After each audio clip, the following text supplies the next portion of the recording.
Yeah.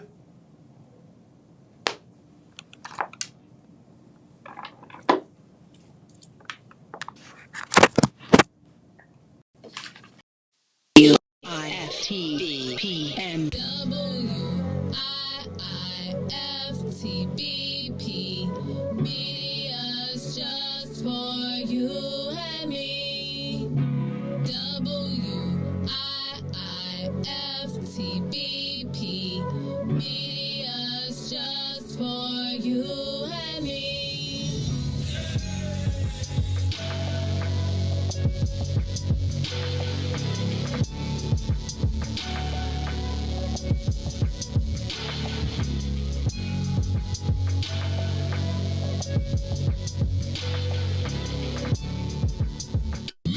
Jackson. Tune in to the Maze Jackson Show every day, Monday through Friday from 6 to 9 a.m. where you can catch us on YouTube, Twitter, Twitch, and Facebook Live. Plus, from 6:30 to 8, you can get us on WBGX 1570 a.m. That's right, it's the Maze Jackson Show, where every single day we ask the question, what's in it for the black people? And if you don't like it, you can still tell them, Maze said. We out of here. Peace. Hey, Chicagoland. All roads lead to SoHo Beauty Supply, the largest black-owned beauty supply in Chicago.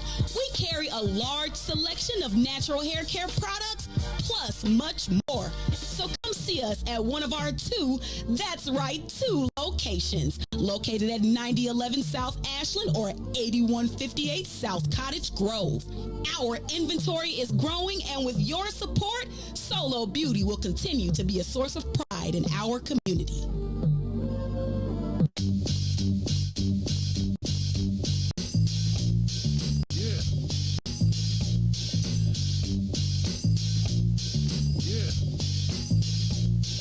Move your body, don't nobody party like your body, pardon me, but I'm through. I got eyes on something that ain't you. I done seen how you move and heard about what you do. So I don't want no parts of that art.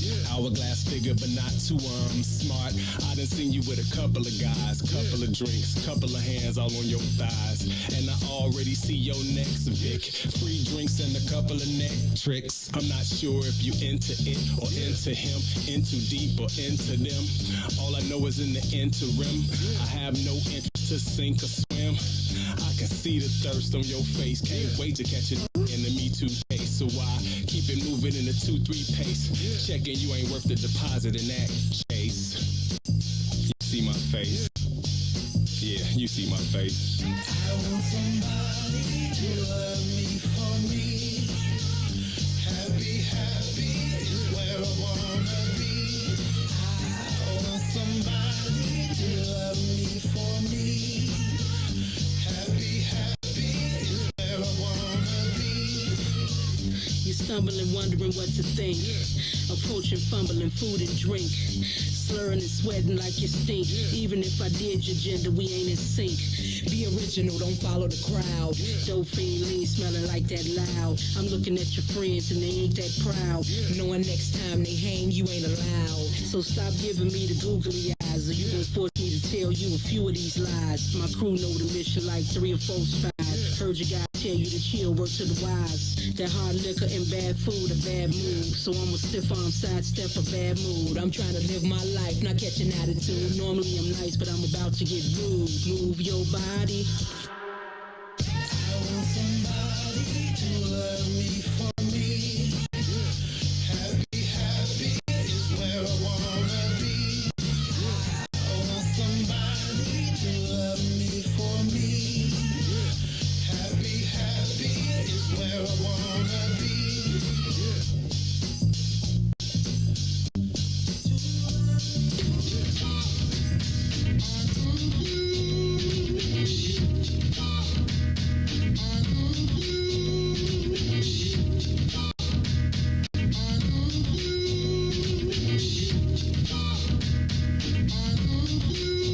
This might be a small thing, kind of revolving around the situation that don't happen often. I mean, it's involving something that's scalding. Hot the topic is, it needs some resolving. It's kind of puzzling, sometimes solving. But after I thought about it, sent her to Walgreens to pick up a few things to stop me from stalling. Otherwise, I'ma be blunt and she gon' be balling. And I don't need that. or her brother calling. Talking them fight words, now we gon' be brawling. I'm more of a stand-up, I don't be falling. For that okie doke, it's better dissolving. Call me a nice guy, yeah, I like nice things. It's best to stay away from chicks that's trifling. I'm not a rival, so I don't be rivaling. But end up in this scene, I won't be wifing, you know? Avoid a quick fail, take heed to this wise tale. If you feel me like real, take heed to this wise tale. Whether male or female, take heed to this wise tale.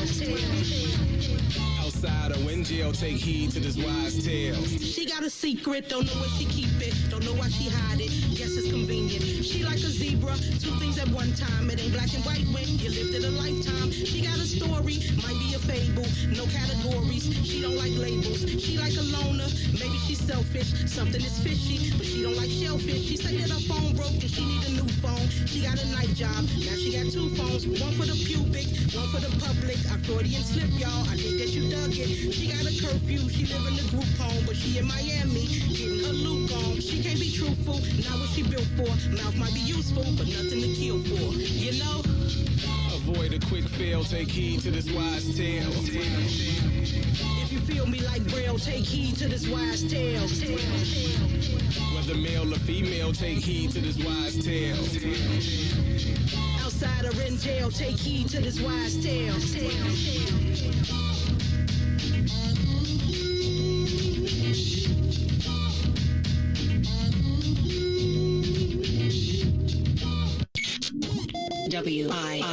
WIFTBPM. Uh-oh, what's in it for the black people? You are listening to the most dangerous show. This is What's in It for the Black People Radio. Maze Jackson. Maze Jackson, the most vociferous advocate for black people in the world. For Ruthie Moore, for Ty Stroger, I am the host of the Maze Jackson Show, asking every single day, what's in it for the black people? And if you don't like it, you can still tell them Maze said, Mayor Lightfoot, man, we ain't accepting that. We ain't accepting that. Let's go. Yeah.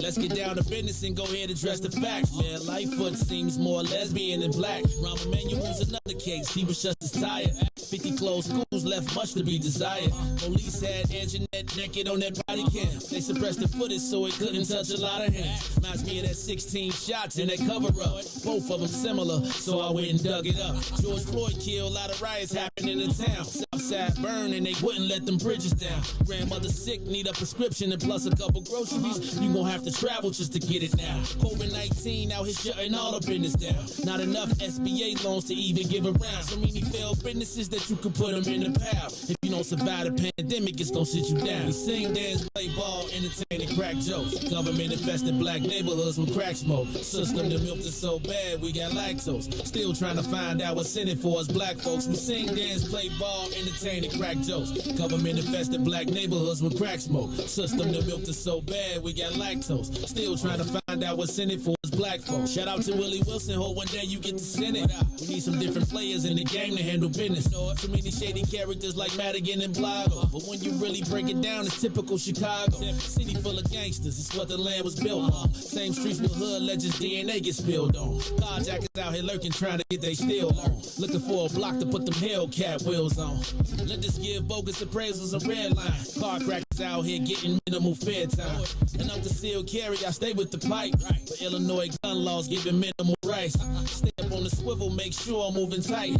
Check all of my mirrors when I pull up to the light. Pick my homie up from out of town, man, he caught a flight. He was hella nervous, told him, shorty, this a way of life. We sing, dance, play ball, entertain, and crack jokes. Government infested black neighborhoods with crack smoke. System that milked us so bad, we got lactose. Still trying to find out what's in it for us black folks. We sing, dance, play ball, entertain, and crack jokes. Government infested black neighborhoods with crack smoke. System that milked us so bad, we got lactose. Still trying to find out what's in it for us black folks.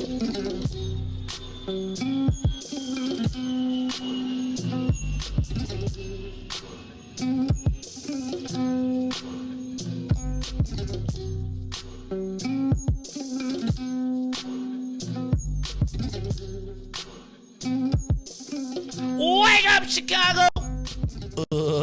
Wake up, world. This is the Maze Jackson Show. I am your host, Maze Jackson, right here on the 21st of July. that's 21 days in.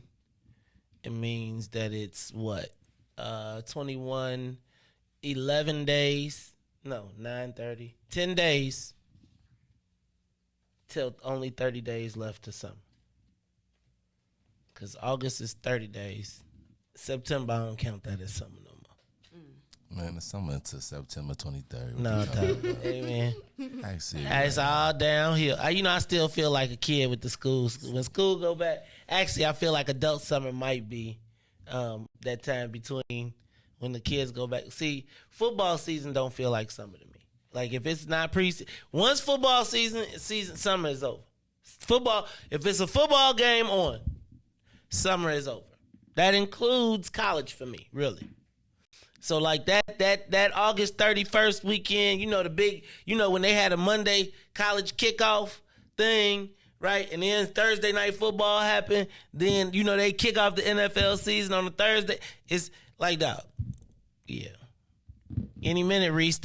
Any minute training camp gonna start. It's changing now. Like, you haven't noticed how, like, the weather has shifted. So you notice how we have, like, a long spring. So, like, it's changed now. So we actually gonna have good weather in September and October. Like, have you ever noticed when was our last bad Christmas? Like, you see how it's kind of like rotating. Like we really the world, the time, we on some. Like we a month. But Riis, it's different though. The way you work is different though. Like I feel like to me, summer is not about. It's not really about the weather. Okay, I get about that. It's about the work. Event, it's like, after August 30th, you put on a festival. Yeah. You got to have a white festival. Like, and here go the problem. This, let me tell you what happened this year. This year, what happened was the black people with festivals.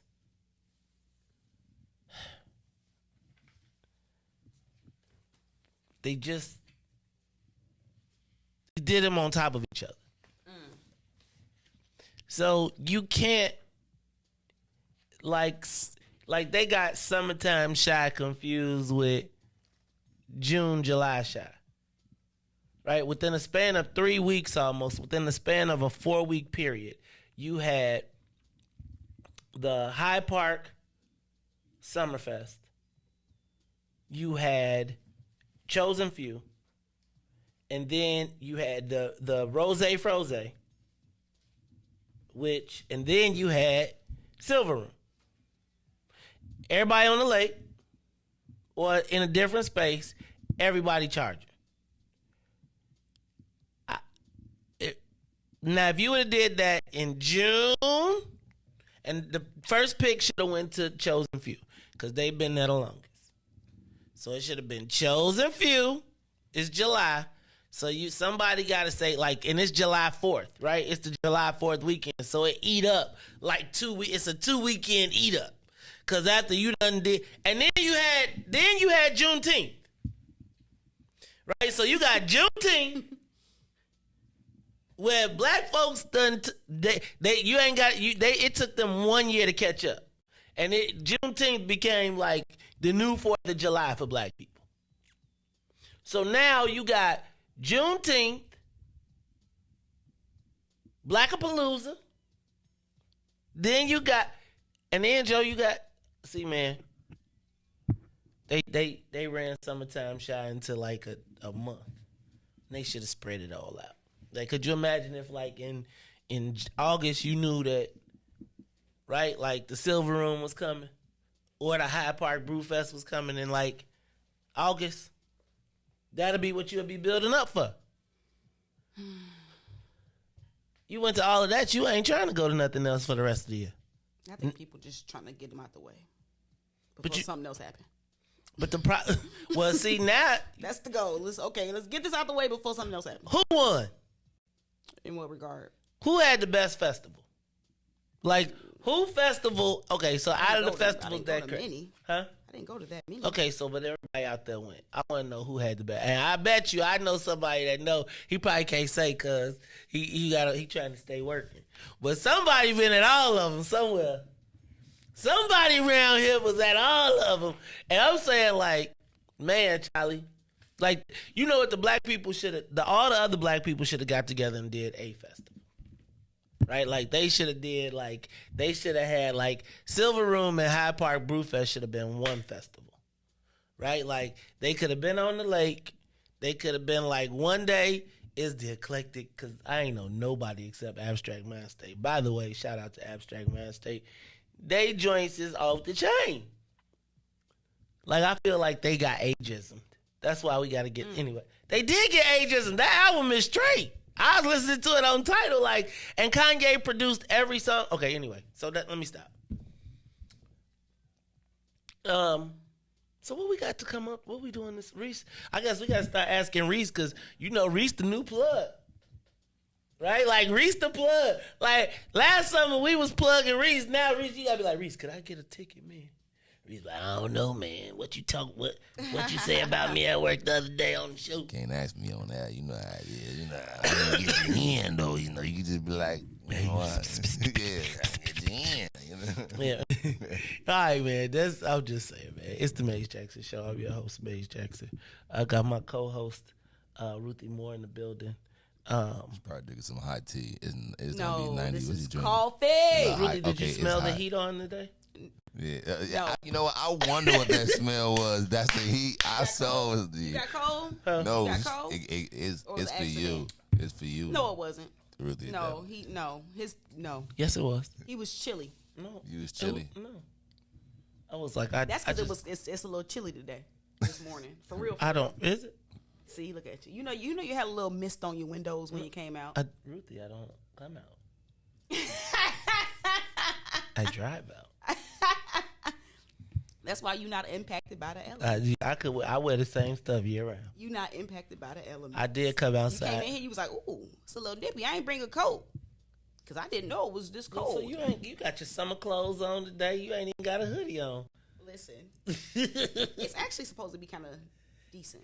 Ruthie, it's been decent. It's been hot every single day. What is you talking about?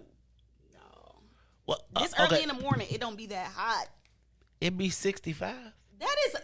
That is chilly. That is not 65? chilly. Ruthie. If it's 65, you supposed to turn your heat on. What? I mean, I think legally by law, right? Ain't it six? Ain't that No.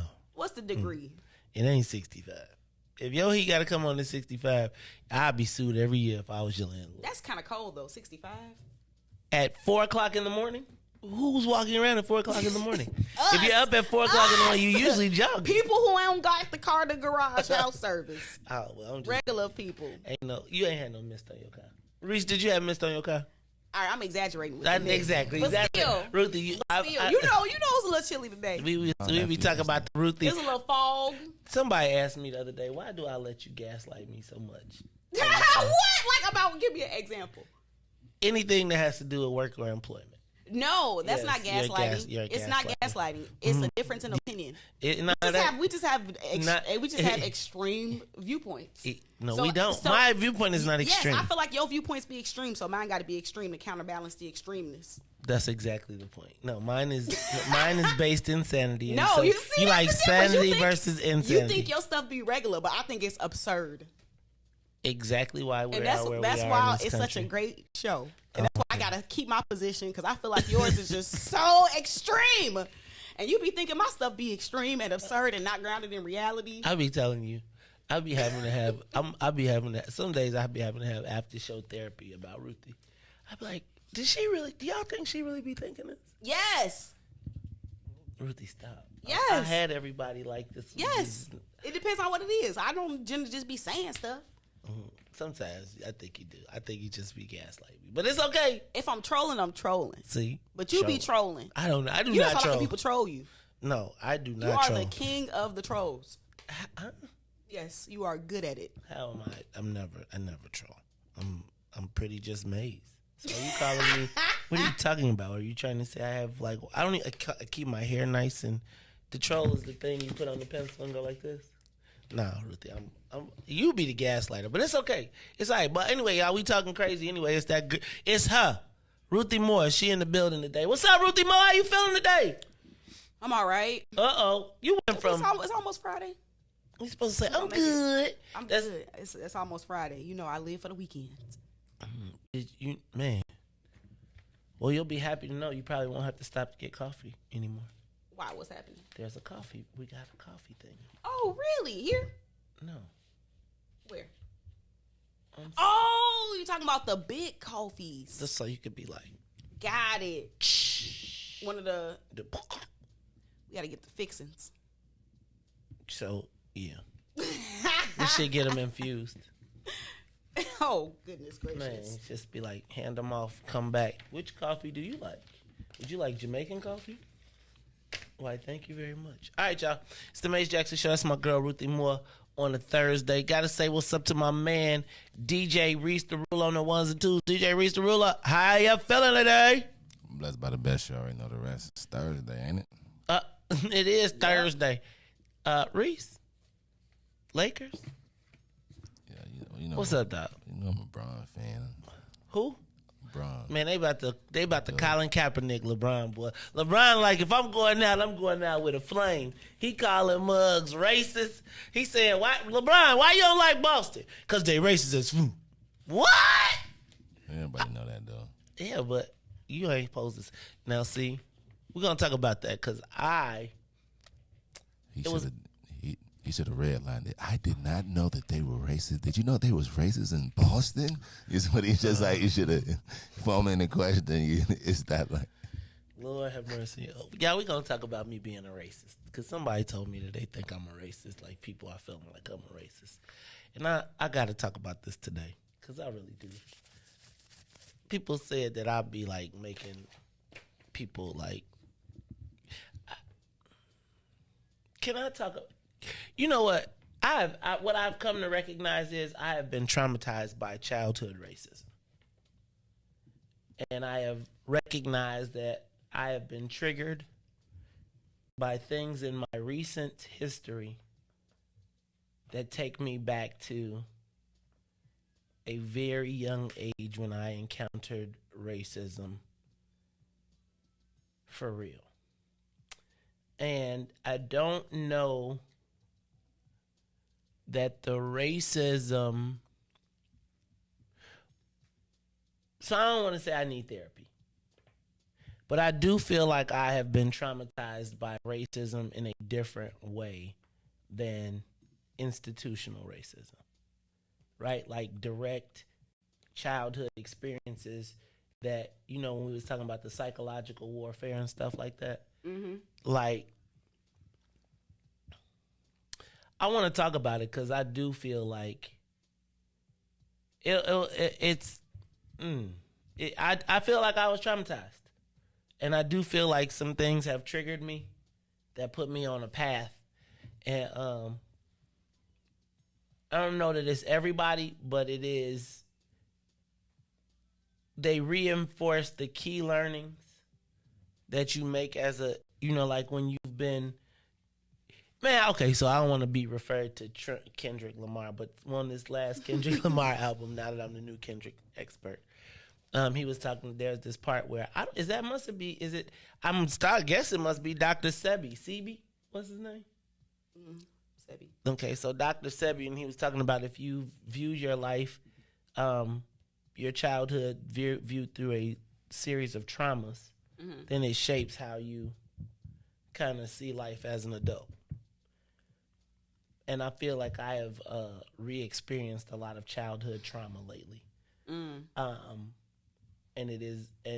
I feel like when I didn't have an opportunity to lash out or when I didn't have a voice, you just had to bear it. Like, I just had to be in my room and be like, damn. And I feel like now that I'm grown and it's like I feel like I don't want to be abused, right? So I feel like I lash out right here because I couldn't say anything or nobody would hear me back in the day. And I feel like I was having some epiphanies last night. So we're going to talk about that a little bit later because I do think that black children in white environments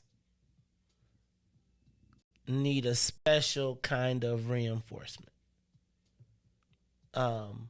I'm gonna talk about it a little bit later because I do think, I think there's a lot to unpack in it, and it's like the whole thing of being fearful of offending the people who have been abusive to you is a weird thing. It's just weird. And it's like, you know, you be like a kid. Like, you might have got me when I was a kid, but you ain't getting me now. Mm-hmm. Like, I'm grown, homie. But I do want to address it because I do think I got a lot of stuff on that space. All right. So we'll talk about that a little bit later on, but that's going to be for that 8:30 show, so y'all going to have to tune in. This is the Maze Jackson Show. I'm your host, Maze Jackson. Got my girl, Ruthie Moore, in the building, plus DJ Riis the Ruler. It looks like we got everybody, so we locked and loaded. Y'all want to get this thing up off the ground? Let's get this thing up to 60,000 feet. We are up, and away. We going pretty fast, and since we going fast, you better slow it down. Do not go 6 miles past the airspeed, because Mayor Lori Lightfoot came through swinging yesterday. Kind of dusted Alderman Bill. I thought he had 26 votes. I'm glad I didn't do my show yesterday. I'm glad I got stuck on the Holy Ghost, because my analysis would have been just a little bit more off. But what I do think you saw was that I thought you saw some tremendous political maneuvering that happened. It was like, oh my goodness. It's just, the game is just such the game. So I hope y'all checked out City Council meeting. You could tell when, you ever watch something and you be like, uh-oh, dog. Like, you could tell somebody watching is like, that ain't what you said last night type deal. And on the vote. Oh, yeah. It was like, wait a minute. Mm-hmm. And I was, wait a minute. And I do think that there was some back pay for the position he took against the caucus and the map stuff.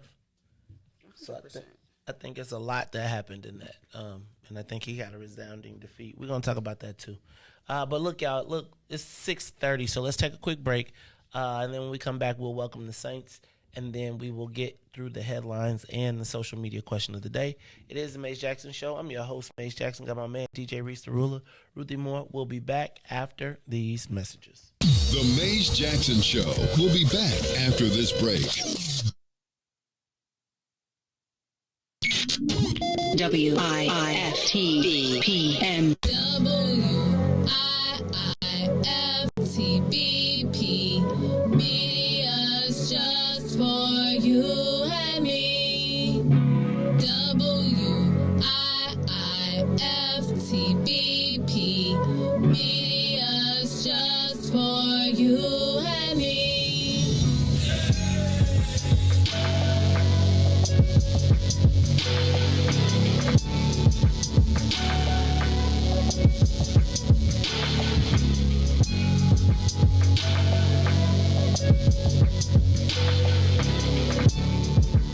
Broken screen? Crash system? Are you in need of spyware or virus removal from your computer? Well, contact RPC Computer Repair in South Shore and let us help you with all your computer repair services and print needs. Need office or print production services, copies, scans, fax, or even notary service? Then stop by and support RPC Computer Repair and Print Shop, located 1741 East 71st Street in the 71st Street corridor, newly revitalized South Shore areas, and let RPC be your one-stop shop, where we believe RPC is your PC. RPC Computer Repair is also a UPS access point where you can drop off and pick up your important packages. So let RPC be of service to you. Call RPC Computer Monday through Saturday, 8 a.m. through 6 p.m. at 773-966-4457. That's 773-966-4457. Visit RPC at rpccomputeringinc.com for more information. And now, traffic and weather. Yo, who said devotion had to be sad? Yo, check this out. The Lord is my shepherd, and I want. He's making me to lie down in green pastures. He leads me beside the still waters. He restores my soul. God's gonna turn it around. Come all the way with me. Good morning. What's in it for the Black People Media? The time is now 6:34 a.m. I'm Riis the Ruler with your Chicagoland area sports, traffic, and weather update.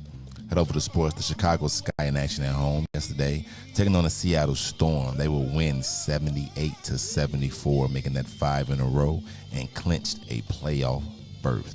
Over to traffic on the Kennedy, O'Hare to the Loop, 24 minutes outbound to O'Hare will be 20. On the Edens Deerfield to the Exchange and back is 28 minutes. Eisenhower with Thorndale to the Loop, 33 minutes, 27 minutes to Thorndale.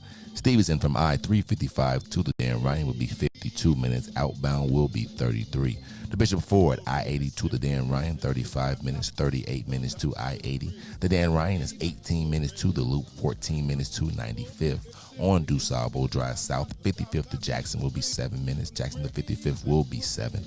On the north side will be 8 minutes. That's Randolph to Bryn Mawr and Bryn Mawr to Randolph. Today's weather, it is currently 72 and sunny. Today will be a high of 93 with a low of 72. I'm Riis the Ruler. Happy Thursday here on The Maze Jackson Show. Back to glory. Oh yeah. Oh yeah. Oh yeah. Come all the way with me. Don't leave me now. Come all the way with me. Oh, please.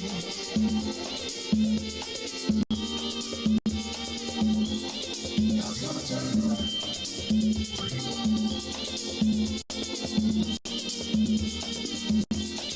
God's gonna turn around.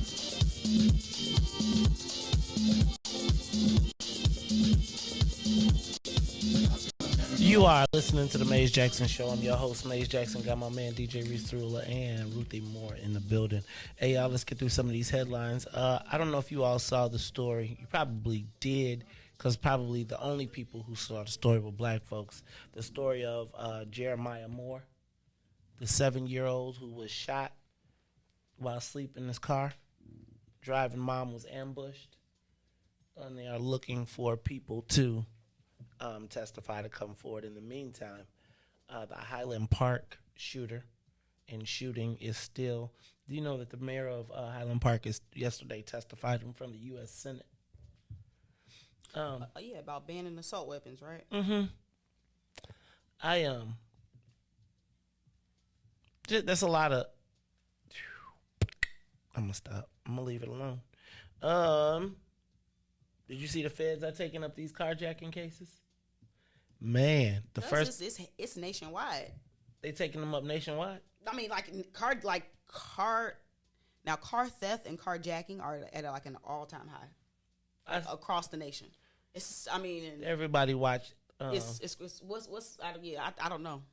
I think everybody watched they binge watched Fast and the Furious, and then the next thing they know, they was out here like, yo, we finna get it. I just feel like there was a whole group of people that were operating during the pandemic that was free to be like roaming if you was out in the streets during that time. But too, I think it's really technology, because if you wanted to know how to jack a car back in the day, like somebody had to show you, you probably had to read a book or you had to learn it from somewhere. But now you can literally just look on YouTube. On how to jack a car? Yes. What do you mean? You can look on the internet. You can put in the make and model, and because people put how-to videos about stuff, like it's a thing, because content creators make money. So if you can get views on your videos, then you generate revenue for yourself. So some videos can be, disguised as like, if I lose my key, how do I start my Honda Accord? And you can type that into YouTube or onto Google and find out how to do it. And people ain't dumb. People know how to use their phones to Google some stuff. People can find out some stuff. Criminals you can find out how to do some crime now. Literally, if you want to, because there's so many how-to videos on how to do crime, how to do everything. Literally, just how to do everything. And it's just it's a thing that how to do videos. How to make $1 million. Yes, you can type that into YouTube and they will show you. Now, if it say anything about Nigeria or something like that, don't do it, Maze. What about OnlyFans? Somebody was like, man, they was like, have you tried this OnlyFans thing? I was like, no, I don't even know what that is. They said you can make millions of dollars doing that too. What do they do on that? Whatever. Man. Riis, you got an OnlyFans page? Nah, I just go look on there. What you be looking at? Whatever. Whatever. Well, Do they charge you to look on it? Some be free. Some be free. Why? So okay, all right. So can I do the Mace Jackson show on OnlyFans? Yeah, you can. You think people would subscribe? What you got to do to get on it? What you got to do to get a channel? Can we just add it on our live broadcast every morning and people zoom in? Probably. I'm sure some people would. Yeah. It's paid like it is really. How do you get paid? It's really used the wrong way. I don't think the intent that it was like paid content. So like your OnlyFans, like you're a fan, so it was made for like you to have content. But so if I put the Mace Jackson show on OnlyFans, would you think people would pay for it? Well, you think our fans, our morning show people would check it out? No, and it's not.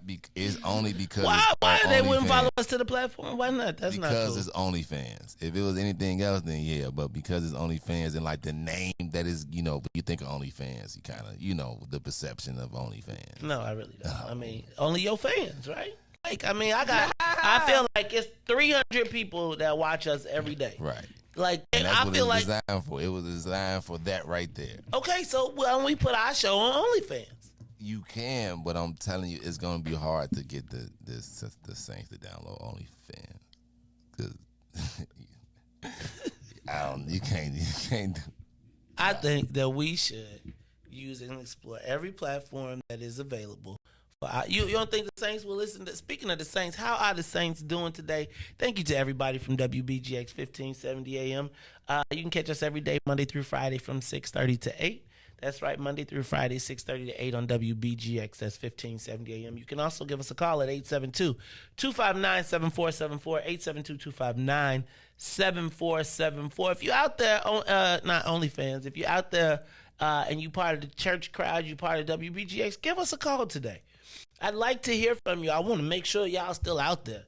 I know my man John Austin is out there, but some of them, we need to call the people back up. They said we need to run some promos on the station to tell them that we back on in the morning so that they can know, because the Saints be listening all day, and they said they be missing you. So we're going to have to figure that out. Also, if you are one of the sinners, that means you got to get here at 6 and stay till 9. That's right. The sinners can catch us on YouTube, Facebook, Twitter, and Twitch. That's right. YouTube, Facebook, Twitter, and Twitch every day, Monday through Friday, 6 to 9, right here on the Maze Jackson Show. All right. More headlines. I told you about Did you hear about Hood? What happened? Hood wrote the city of Chicago a letter and said that, we're going to talk about this a little bit later, but they called our housing and land use policies discriminatory against people of color. To which the mayor said, man, get out of here. The same day she released the plan about the housing equity. Oh, okay. And remember, in the We Will Chicago. So they going to address. So when the feds say, y'all got to rewrite y'all policies because y'all are bogus and you have discriminatory process policies, the mayor says that's preposterous. But she got in writing. Yesterday they passed the ordinance to address the housing inequities to address the issues of segregation. And then we did that thing with We Will Chicago. And then we just saw them, they just discovered racism with the redlining. So this, like, we're going to talk about this because, I just feel like the mayor's answer to anything, how it be like, you're not the boss of me? You know how people be like, you're not the boss of me, even if they telling you the right thing to do? You know how if I say, Ruthie, you should show up on work on time. No, I shouldn't. That is a tool of the... But then you be on time, right? That's how I feel like the mayor should be. Like, she had a chance to win with that and use it as leverage, but instead her instinct is just to be anti, right? Like, she don't like people coming at her. Okay. Well, make sure you don't write what they wrote and then snap on them for writing what you wrote. That's all I'm saying. We're going to talk about it in a little while. I'm going to break it down because you're going to see how at 7 o'clock, we be talking out one side of our mouth, and then by 8 o'clock, I'm going to be talking out the other side of my mouth. Okay. And it's going to be about the same issue with the same people involved, if that makes any sense. Did y'all see the Sesame Street video? Mm-hmm. You know what I'm talking about? Where the Sesame Street character, it played the black kids. Like the kids was all out in the parade and the Sesame Street character, the blue one, was hugging all the people and giving all the kids, and the two black kids was like, ooh, pick me, pick me. And he was like, oh, no, y'all ain't getting nothing. Mm-hmm. That, how many times has that experience happened to black kids? Did you see the videos? They just ain't think people had all the footage. Wait, there's more? Mm-hmm. It was videos. And that's when they was like, oh, okay, we're going to do some diversity training. So think about how much money we invest and how much time our children spend. And think about, did you see the Sesame Street Gang movie?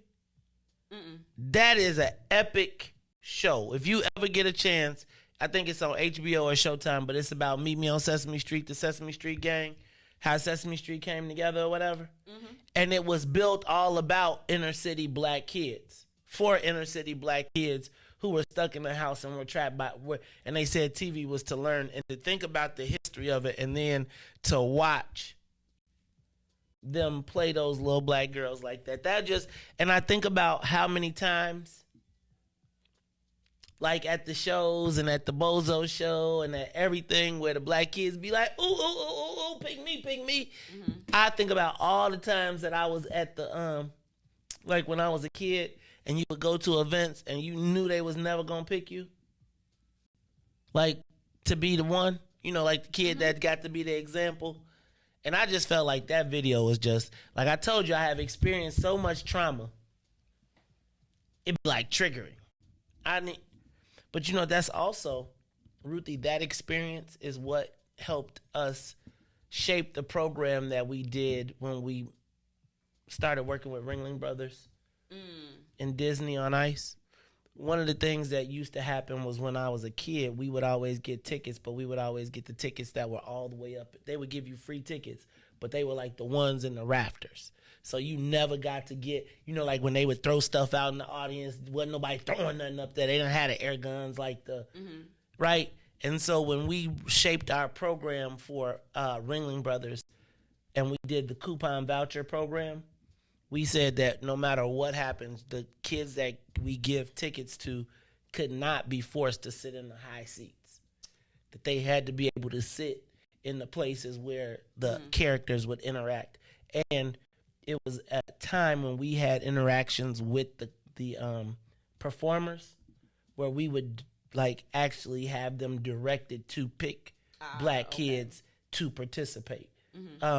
And those experiences multiplied. That's why Tennille is like, and they've seen the growth exponentially, which is why Tennille has been able to hold that client, take them from where I was to 10 years to actually the Mom Squad being almost 12 years old. And it was based around taking all of our experiences and then telling the people that we did work with that we're in the audience too. And if you show us the love and you show us the respect, we'll give it, you'll see it come back. And just watching that video was just like, damn, man. Even our kids, like the Sesame Street character playing our kids, I want to see who was under the mask. Exactly. Show me who he was, where he came from. I want to know where you come from. All right, y'all, it's the Maze Jackson Show. Did you see that there's a group of aldermen that stood up for the days off? There's a new, like, kind of group that is like the policey caucus, sort of. Yeah. You've been noticing them. They've been trying to stick together. It's really like the Law and Order white guys and Alderman Silvana Tabares, who comes from that, you know, southwest side where it's traditional. So it's interesting to watch these formations of teams and how they're voting in city council. It's funny because Ray Lopez be voting with them. I like Ray Lopez, but he votes with the Law and Order Latinos. I mean, the Law and Order Aldermen.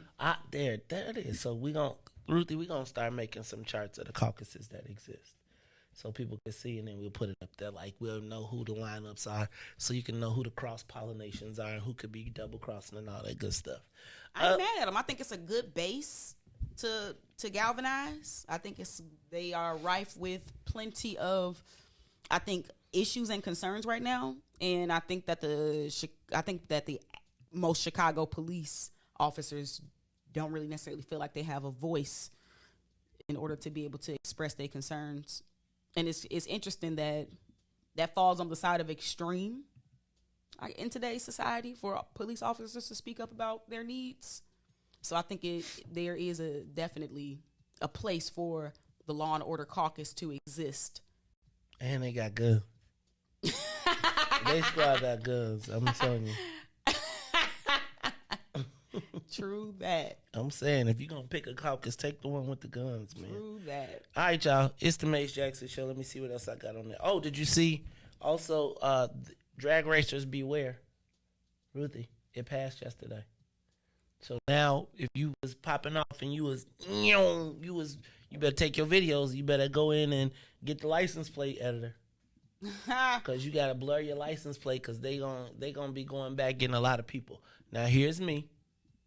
If they go back and get all these people's cars and they start tracking all these people's from their stuff, I want as many murder cases closed as cars towed. Ooh. Because if you can track these cars 6 months later. Well, I mean, it's... see, there you go. Making excuses for the people. I think... for the most part, I think most murder stuff is going to involve some boots on the ground. They can do this from behind a computer. They can look at them cameras from behind the computer and be like, I seen you running between that. See, you got to think about, it's all about, see, the way the world is moving is, what I'm noticing is, it's all about the databases. And we keep putting ourselves in these different databases, and it makes it so easy for people to be able to cross-reference these huge data sets. So the carjackers cross-reference. No, so all of our license plates are generally registered, right? And that's so you can literally type in a plate. They be typing in your plate and pulling up your stuff. That's the thing. So you can do that kind of work sitting behind a desk. So, but check this out. This would be my plan. If I was a part of the Law and Order Caucus, those jobs that come along with this stuff should be civilian. I don't want to see paid police officers necessarily taken off the streets to do this technological impound work. Give them nice paying jobs to some civilians. And I think that maybe that will be a good compromise. So, Riis, would you work on the car buster squad? All you gotta do is just typing in stuff, looking at video, typing in plates. Look at the video. Like typing you are a technological snitch. Technology snitch. You can work from home. It's remote. Right. You can tell on everybody from the crib. Now you want to be Law and Order. Until it's time to go to work. Then you don't want to obey no law. Look, you got suggestions for the Law and Order Caucus. You need to be on the Human Resources. No, you don't need to be on the Human Resources. I'm just saying that's just a good compromise. Police are this. It's not an easy job at this point. It is not an easy job. And who is the first? What's the first three numbers people be dialing when something pop off? 911. 311. And not don't we got 988? You better use the app for that so you can track your request. Don't you got 988 or something now, too? I have not dialed it. What is it? I don't even. The mental health number? You got a mental health number? I don't know. Dang, y'all gonna be getting tow notices in the mail just like you got the camera notices, your tickets. You gonna open that, they're gonna be like, oh, we coming to get your where you think people gonna hide their car? But there will probably be an appeals process. Like if you get a notice, and there should be. That's another suggestion. They said it's supposed to be an appeal process. That ain't just you ain't just about to get the letter and they come snatch your stuff. Man, really, this is just a dragnet way to figure out what's going on, because likely if they figure that if you out there doing that, then you probably got a couple other cases that you about to get popped for anyway. Riis, I'm just saying. They come okay. Let me just tell you. They need a police tow truck though. What? They better, man, Charlie. You pull up Somebody on Madison and Pulaski, talking about you part of the civilian tow squad, and you finna take my car. They probably ain't gonna. You got a gun? It's gonna be stealthy. It better be. And And it better be stealthy in the broad daylight because it's going to be snipers on the block. Man, please. Riis, you get a notice in the mail and they say we coming to tow your car. Where your car going? But see, to that's Wisconsin. You gonna put it in the garage? Yeah, but see, that's why they be like, we can go in your garage and get it. Nah, they can't go in my garage. That's why in the near future, all vehicles are gonna have those kill switchers, and they're just gonna remotely immobilize your vehicle, and you just ain't gonna be able to drive it. For about a month, and then somebody from the hood gonna figure out how to. They show out. You ain't gonna be able to drive it nowhere. So let me tell you, it's gonna be somebody gonna figure it out. If these fools gonna figure out how to take over the credit card machine at the gas station, they're gonna figure out how to get their car free. That's light work. That's easy. When they actually start to design products with these regulations in mind, like. The Chinese are gonna carry a backdoor to all of them. But look how they putting these kill switches in the phones. Well, look at how they putting. But look at also how they putting how to reprogram your remote control in the phone, so people be unlocking your car with your. They can go up to your window, right? But they can go up to your window and zip your. I done covered my VIN number in my window, so that when I'm driving or when I'm parked, you can't see it. Because they can go get your VIN number and then use it and put it in. Now that's why you can't even get a key made. You can't barely get a key made with these cars now without a title. Cause technology. That's why when they go hit some dealerships, they go in there and steal the keys.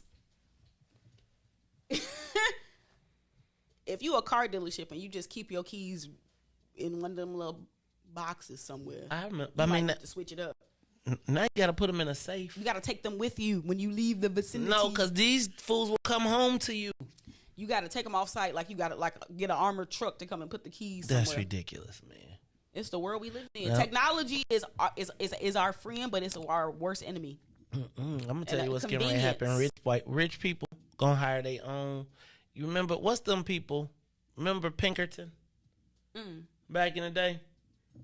Pinkerton was like they're a big security company, but like they was like a private, like rich, wealthy businessmen hired them to go protect their stuff when law and order wasn't in the case, and white folks gonna start hiring their own police, their own people to protect. Yes, but this is the thing though. Those people are gonna need guns.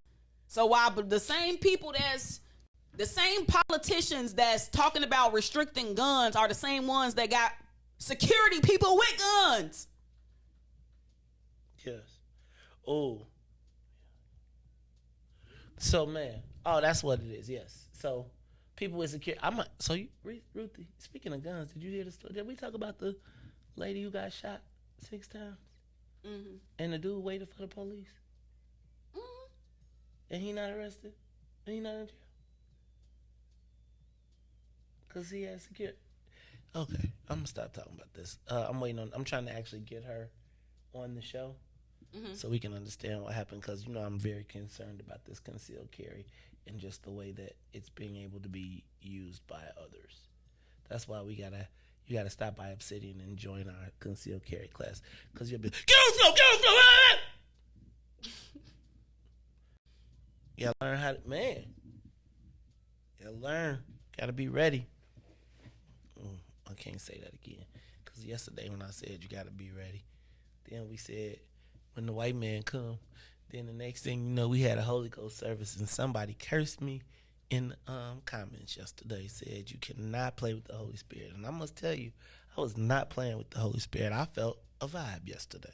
You was catching the vibe, right? I caught a vibe, right? And it's like, man, I do believe that the Lord moves through me at special times and places. And yesterday, some of my preacher roots came out. And Riis then hit the organ. Then my feet got to moving. And it just was a thing. But I didn't want to disrespect nobody. So look, y'all. This is the Mace Jackson Show. Those are... Oh, no. Did you see Chewy Garcia's staff filed to be unionized? In what regard? They won't look, man. Y'all millennials done turned into socialists, and y'all done turned. Oh, they want overtime to be on the campaign. Like, how you gonna be how y'all got? Okay, basically they want union wages, hours, times, all of that. You know, in political time, when you work on a political campaign or in the political staff, there's no respect for your life. And so they want life respect, probably, pretty much. And so there's a group of Congress people that are working to unionize. I think it's interesting, though, that it's just him, or is more there's congressional more staff? There's more congressional staff are trying to unionize. Oh, yeah, that makes but sense. his group is in the group. Yeah, that makes sense, because, I mean... Y'all want overtime now, right? No, I think it makes sense. If you remember, there's a push across workers' rights across the world. You see Starbucks. Did you see Howard Schultz blame the closing of Starbucks on Democratic-led cities? He was like, the Democrats is ruining the country. The Democrats is the people that kept Starbucks afloat all these years, probably. Well, Republicans, do Republicans drink Starbucks, you think? No, they do like Caribou, probably. I do feel like Starbucks. I don't know that I see. They probably save their money and do Dunkin'. Nah, they don't do Dunkin'. Republicans don't do Dunkin' because they would be like a little they kind of donut. racial. They probably be like, no. Starbucks is probably more all American, right? Than I Dunkin'. don't know. I think it's kind of yuppie-ish. Starbucks, yeah, that's that's why I don't think Republicans fooling with it. No, see, I feel like Republicans with the boat shoes and the sweaters and the the khaki I pants. don't think what's more they probably doing like that intelligentsia. Where can you get that though? I haven't seen it in a long time. I'm saying if you go to a Republican town, they probably that's have why I told you they drinking Dunkin'. No. What other coffee? What other places do they got? They ain't going to Dunkin'. What they Panera? No, because see, it ain't that many options. That's why I'm saying the Republicans go to Starbucks too. Oh, we gotta take a poll. I'm telling you. I'm saying that I think probably ain't supporting them ethically sourced beans. They beans ain't ethically sourced. That's the whole point. You're right. Starbucks like y'all trying to make us get some. Starbucks around here like, look, man. They do got fair. Don't they got fair trade coffee or whatever? And then they mad because y'all done unionized the Starbucks. They like, look, man, we gave y'all benefits. We started this good benefit stuff. Now y'all trying to make us pay a price for it. Now y'all, interesting. But I'm all for the congressional staffers union. Hey, because I'm pretty sure before they tried to do that, they tried to mitigate it in other ways. I think we need a black union. Like the union of black workers everywhere. Like, and it ain't even about what your industry is. Like the union of black workers, because like when we have to protect ourselves from the microaggressions. Like if there was a worldwide black union. We have these groups. They just don't do what they're supposed to do for us. That's because we ain't Negroes anymore. But we have these groups. So either we gonna bolster them up or start some different ones. Black unions. Like the union of black people in a workplace. What we really need a black ACLU. A black version of that. What we really need is a black version of the ADL. That's what we need. Like we need a black version that can call out racism without fear of backlash, unabashedly, and be like, and if you say something, we got 300 newspapers across the country, 15,000 bloggers, 15 that when you wake up, you will pay a price. You will not get to call us Negroes. That's what we need. We need a defense, so then we can go on offense. I think that. Oh, and then finally, the search committee is coming to Chicago for the Democratic National Convention, which I wonder, would you? It seems like a lot of stuff is happening in Chicago. Like if the DNC came, would you be excited about that? Yes and no. Let's talk about it when we come back. Look, y'all, it's the Maze Jackson Show. I'm your host, Maze Jackson. Got my girl, Ruthie Moore, plus DJ Riis the Ruler. When we come back, we're going to hit the social media question of the day, plus what happened in City Council, plus Obsidian, a place of our own. We'll be back after these messages. It's time for the social media. The Maze Jackson Show. We'll be back after this break. Introducing your trusted source for high-quality black emojis, better known as Blackmoji. We believe black is beautiful, and that beauty should be reflected in the digital market. Now there is an app that does just that, starting with Black Greek letter organizations. Blackmoji D9 offers more than an emoji app. It is a cultural experience of Black excellence. Download the app in the Apple or Google Play Store to access a specially curated catalog of emojis representing the Divine Nine. Use the emojis to celebrate Black Greek events, acknowledge current events, support social causes, and learn about esteemed Black Greek members who blaze the trail of Black history. A portion of every subscription goes toward a scholarship fund specifically for members of Black Greek letter organizations to help keep the legacy alive. Download the Blackmoji app today.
You'll never regret.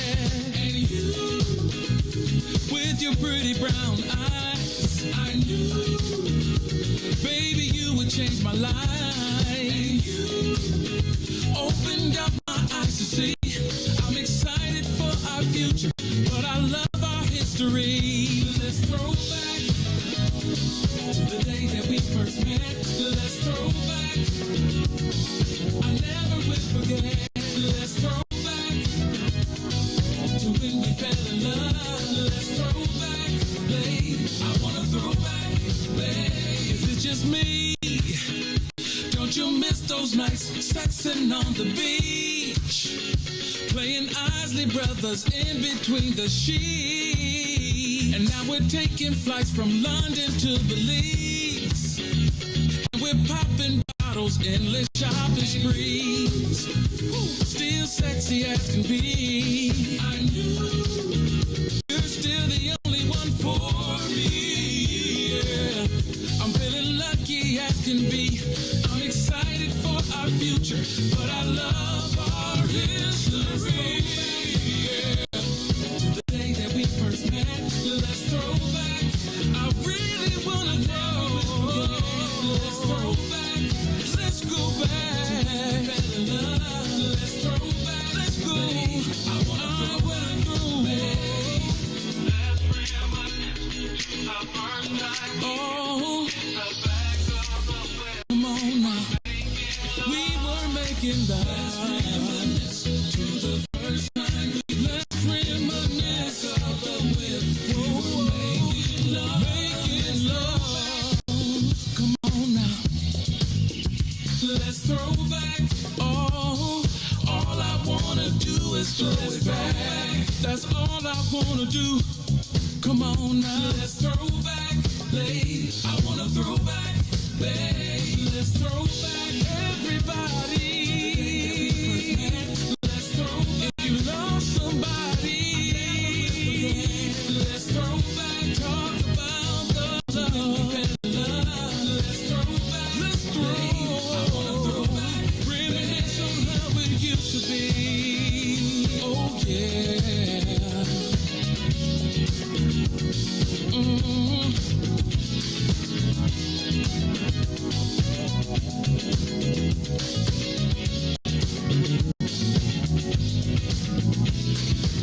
Back to the Maze Jackson Show.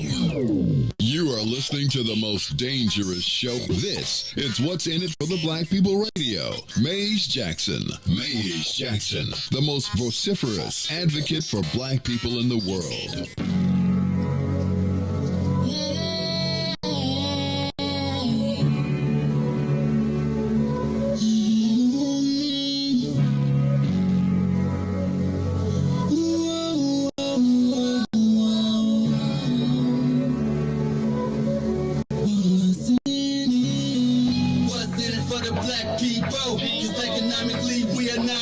quo. Waking up to lies, can't toast no more. I told y'all, yeah, this a dangerous show. Don't go to church if you ain't trying to help us. Don't even try to be around and can't protect us.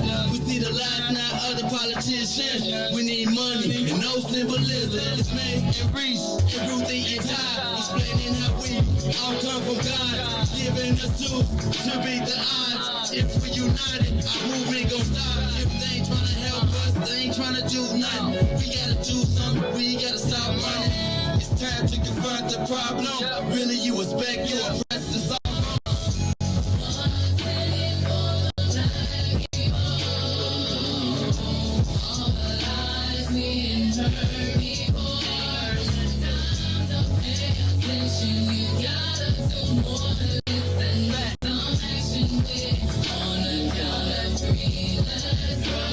Wake up, Chicago. Wake up, world. This is the Mace Jackson Show. I am your host, Mace Jackson. Got my girl, Ruthie Moore, and my man, DJ Riis on the ones and twos. And y'all coming up, don't forget, August 6th at 5401 South Wentworth. It is the old school classic car show. If you got an old school car, you want to put it in the car show, you want to, come on, put it in. When I said black classic car show, people thought I meant black cars.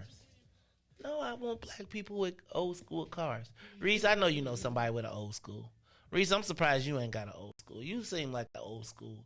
Like, you seem like you had one of them candy paint cars with the switch colors. Because you know you from, oh, right, hold on. My bad.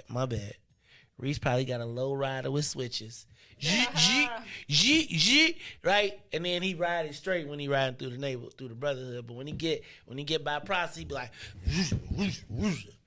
Riis, you an old school dude, man? You ain't an old school guy? Nah. All right, okay. I was watching a video yesterday. I saw people in the.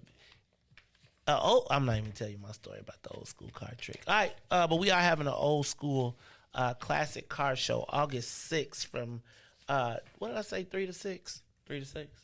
Is it 3 to 6 or 3 to 7? Wait on. Let me look at the paper. It say on the paper 3 to 7. August 6th, the old school car show, 5401 South Wentworth. Very shortly, you'll be able to go online and sign up and register your car. There will be a $250 prize for the winner.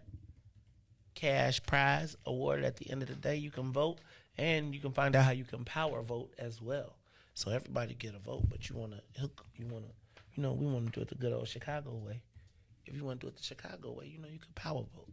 We'll show you how you can do all that. Look, y'all, it's the Mace Jackson Show. I'm your host, Mace Jackson. Got my co-host, Ruthie Moore. Real quick, I'm going to hit the social media question of the day. Riis, you got that button. Why don't you go ahead and hit it for me, and then I'll be ready to go. It's time for the social media question of the day. How can black people benefit from the DNC coming to Chicago? Ruthie, I don't know if you saw, but we've been Chicago submitted a bid to be the city for the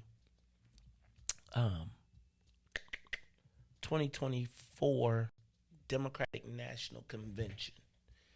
And I would be talking smack, but I must tell you that I went to the Democratic National Convention in Charlotte, and Ruthie, it was one of the most amazing political experiences that I had. Like, if you're a political junkie, it is the most amazing thing because the world descends on your city. Like, so I remember before Google Maps was really Google Maps, I remember them showing us the auto car that was driving around the country with the cameras. I remember finding out about the fact that there was going to be self-driven cars even happening. All of the greatest chefs in the world, all of the greatest everything in the world was showcased by city, by state. And I got to tell you, money was spent, every hotel. Like, you had to live, like, we stayed like 13 miles away and shuttled into the city every day. But by the time you got to the city, you never even had to worry about going to do anything because you was so busy all day. And if you got a pass, man, Charlie, and even if you didn't have a pass, if you just was walking, like, it was the first time that I had ever seen that much decadence. And I was just thinking, like, man, if they did that in Chicago, it would be off the chain. If you're able to participate. But the other thing that was drawn to my mind was the fact that the last time the Democratic National Convention was here was during, for President Clinton, but it was the rebirth of the West Side. It was when they built the United Center. It was when Madison got cleaned up. And it was the catalyst to giving us the West Loop. And so my question is, if we get the DNC, how do black people benefit long term? One of the things that I saw in the paper was they were saying if we get it, then it means that they're going to have to fix the transit system. They'll have to do immediate fixes because it's going to be so many rooms, people are going to have to be shuttling, so they're going to need to make sure that the transit is done. And so my thing is, if they do this, what are the infrastructure leave behinds that we want as black people, and how do we make money in this space? So do you think that the DNC coming here is a good thing, but can we benefit from it? Ruthie, do you think there's any way we can benefit from it? Absolutely. I think that it's like for lack of a better term, a convention. Like it's gonna be so many things going on, so many opportunities. So hopefully if we do get the bid, that there are concerted things put in there so that we can benefit, which I think that there will be. Is just about who will be able to benefit. My thing is, I hope that our benefit ain't a whole bunch of after parties. Like, I always think, like, say this is gonna be like, there's gonna be a Jay-Z and Beyonce performance somewhere, right? Like, I just hope that we don't get the Negro money. Like, I want some of the radio, the TV, the print. Like, do we have full access to the press hall? Because the international press will be there. It would suck to be in your own town and everybody else can broadcast and you can't participate. You know what I'm saying? Like, what will the Chicago black contingent look like? I love the restaurateurs and all of that, but there's a lot more of our industry, or a lot more of us, that would need to participate. And so I hope that whoever is the team that's putting together will be inclusive. But I do think that there can be some infrastructure leave behinds that we need to be thinking about. And so I think Chicago, considering all, like, New York is like, New York is big, but it's not the bomb. Houston, some of the other people that are competing, I think this is Chicago's to lose, honestly. And with JB's status in the space, with JB's status in the Democratic world right now, as he's preparing to his presidential run, that would be like the capper. But what would suck is if he was like, if we got it and then he wasn't the pick. What you mean if he wasn't the pick? Like, could you imagine? Like, cause imagine you was running for president, and then you you win the convention, but you ain't the nominee. So you gotta congratulate the dude who beat you. You know why I think it'll be so tough for JB Pritzker to run is because they're gonna put Chicago crime on them. And they're going to talk about how within these liberal and democratic cities that crime is running rampant. And he will be the poster, I don't want to say poster child because, you're a grown man, but he will be the poster child for that. He will become the face of the inner city crime problems that plague democratic cities. That's a good point. Yeah. That's a very good point. And they would just, right, they would probably run the Richard Irving commercials nationally. Right, like, that would be interesting to see. All right, so it's funny, Ruthie.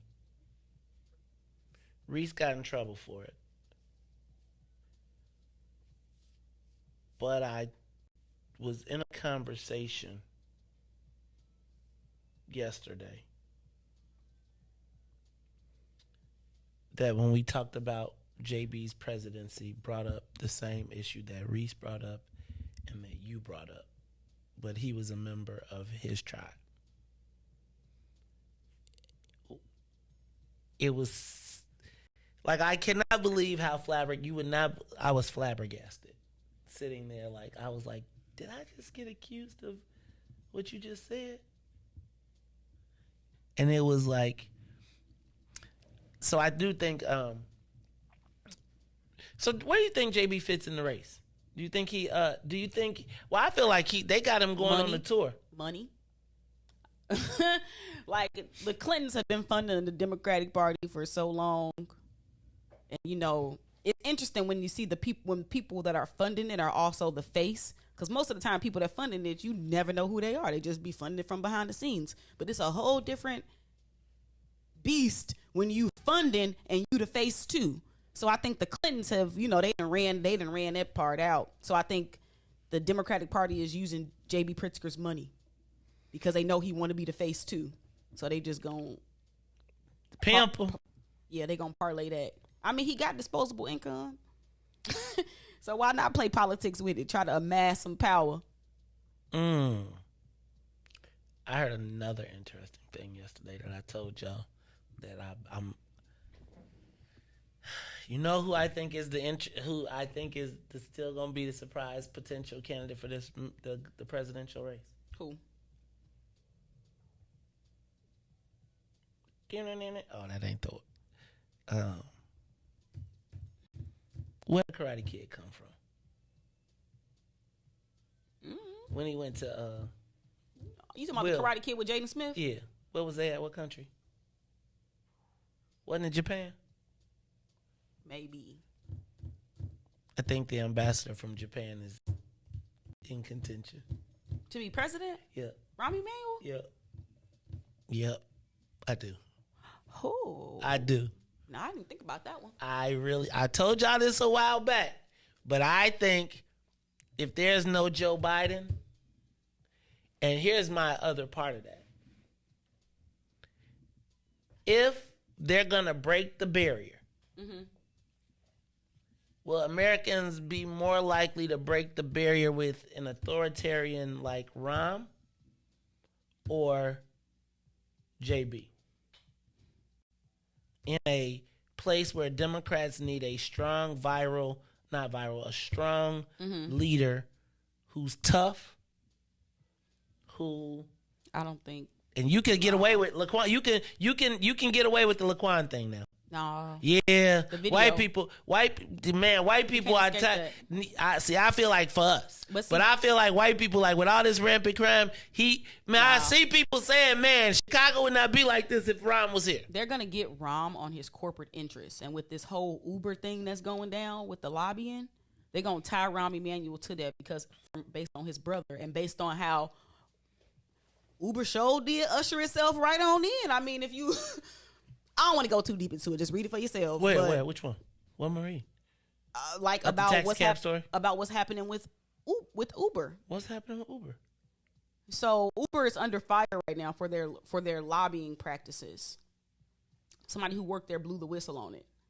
And so if you think about how Uber came to the city, like it was like, dang, they just popped up out of nowhere. So that was his brother though. That's what I'm saying. They're going to tie Rahm Emanuel to this Uber stuff if he ever tries to run for president because his corporate interests are too tightly wound up. Now, JB got corporate interests too, but JB playing with his own money for the most part. But Rahm, you know, he's playing with with donations from wealthy interests. Man. So they're going to tie the Uber stuff. Just wait until, because right now it's like a international Uber store, but it's gonna get back local. Oh, I gotta read it then. I'm gonna stop. It was smooth. Remember, Uber came in because they were saying the black people can't get cabs, can't get taxi cabs, and that's how Uber came. In my humble opinion, that is how Uber ushered its way into our inner city. I remember. I lobbied for the taxi cab industry during that time, and I remember it, but. Like, we knew that they, like... Just wait until you read the stories. Since you have that level of insider viewpoint, you'll probably see some of the ways that those tactics that they use internationally were used right here. I'm going to tell you that it's funny because I remember when people from here left to go there to be Uber. Man, I'm gonna have to watch the Uber series on TV too now. Ruthie be telling on people, man. I read this in the newspaper. You like the cyber. She want the job, Riis. Telling on people with the license plates. All right, y'all. Can I work remote? Yeah, you look really like, let me get your login. All right, y'all, this is the Maze Jackson Show. All right, let me move on to what I was going to talk about. I'm going to talk a little bit about City Council yesterday. So did you all see, yesterday there was supposed to be a big old showdown, and there was a lot of debate on the City Council floor, but it ended with a big nothing burger as the city kept the 6 mile an hour speed camera race, and now are even talking about lowering the speeds around the city of Chicago.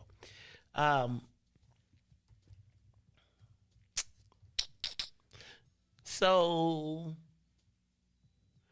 I think the mayor has throttled her political competition in the city council. I think with that defeat, I think that she should expect no more kickback or pushback from aldermen from now until election season. I think the biggest thing that she'll have to do is deal with the automatic property tax increase that could actually triple people's property taxes. She'll have to do that, but I think even if she asked them to walk the plank at this point, the mayor has her solid 26 votes, period. And I think after this past election cycle, where many traditional Democrats may have not been as successful, they don't really want no smoke going into their election. So I think Alderman Beal, whether it's Alderman Beal, whether it's Alderman Lopez, or any of the other mayor's antagonists, and I don't think there are any more bigger than that, I think they've been significantly throttled in city council. And when you think about Alderman Lopez, he probably won't be back to city council because he's running for mayor. And so in running for mayor at the same time that he's running for, he won't be able to run for his seat. So I think recognizing that there's a lot of change going on, I do think that the mayor has officially, in my estimation, throttled the city council. I don't think she'll see any more. Plus, they went on vacation. So this was their last meeting until September, which then I think they'll be getting ready to go right into the budget. Also passed out of, so I thought it was a lot of interesting debate on the floor, but at the end of the day, nothing changed. I think Alderman Beal thought he had him. I think you could see people flipping, and then when I saw the low, like people missing from the attendance who might ordinarily be on his side, I figured it was a wrap. And when I saw them get to 26, I just turned off the TV because that was the big deal. Also, stunt driver cars now can be impounded. That ordinance passed. So if you are a drifter? What you call it? Floating, drifting? What's that they call it? Drifting, I think. Ruthie, was you ever a car person? Like, you ever be riding in the car, speeding and racing and stuff? They didn't do that in Kankakee? Of course. I've done that. You raced? What kind of car you raced? I mean, not necessarily. Not like that. Was you in the car riding when it was racing? No. If I ain't driving, I ain't riding. I only play with my own life. I don't put it in the hands of other people. So you don't get in the car and be like, let's go. No. Drop the flag. Boom. No, I wouldn't do that. That's not my level of I'm not a thrill seeker in that way. I like more controlled thrills. Maybe some go-karts or something. But not, no, not in a. Did they have drag races in Kankakee? I mean, I've seen some people do that kind of stuff. You know, it's a thing. But the shows, you know, where they doing the donuts and lighting the fires and all that. No, I've never been a part of one of those. Okay, me neither. I'm too old for that anyway. So that passed. So y'all better check y'all mail. Cause do you check the mailbox? Oh, yes. How often? Every day. Really? Man, I don't check my mailbox about once every 2 weeks. You know, it's every 2 it's gonna weeks. start at just getting the people that's doing it, but the people that's watching, blocking off the streets, they're gonna get them too. They're gonna get everybody, and you're gonna have to justify your presence. I'm just telling y'all. It's called a dragnet approach. We gonna get everybody, and you tell me what you was doing there. Here's the video. Why were you parked? I see your cell phone out the window recording. Well, I was just trying to go to the grocery store, and I stopped, and traffic blocked me off, and I couldn't get through, so I just decided to film because I couldn't believe what was happening. Okay, cool. Your car won't get impounded. Just gave you the game for free. Can we get the $8.99 at least? $9.99? What's that? Shoot, I'm trying to give you $1 million a game worth of game for $9.99. Oh, that sounds like a Jay-Z quote. Catching on, kid. It's the Maze Jackson Show.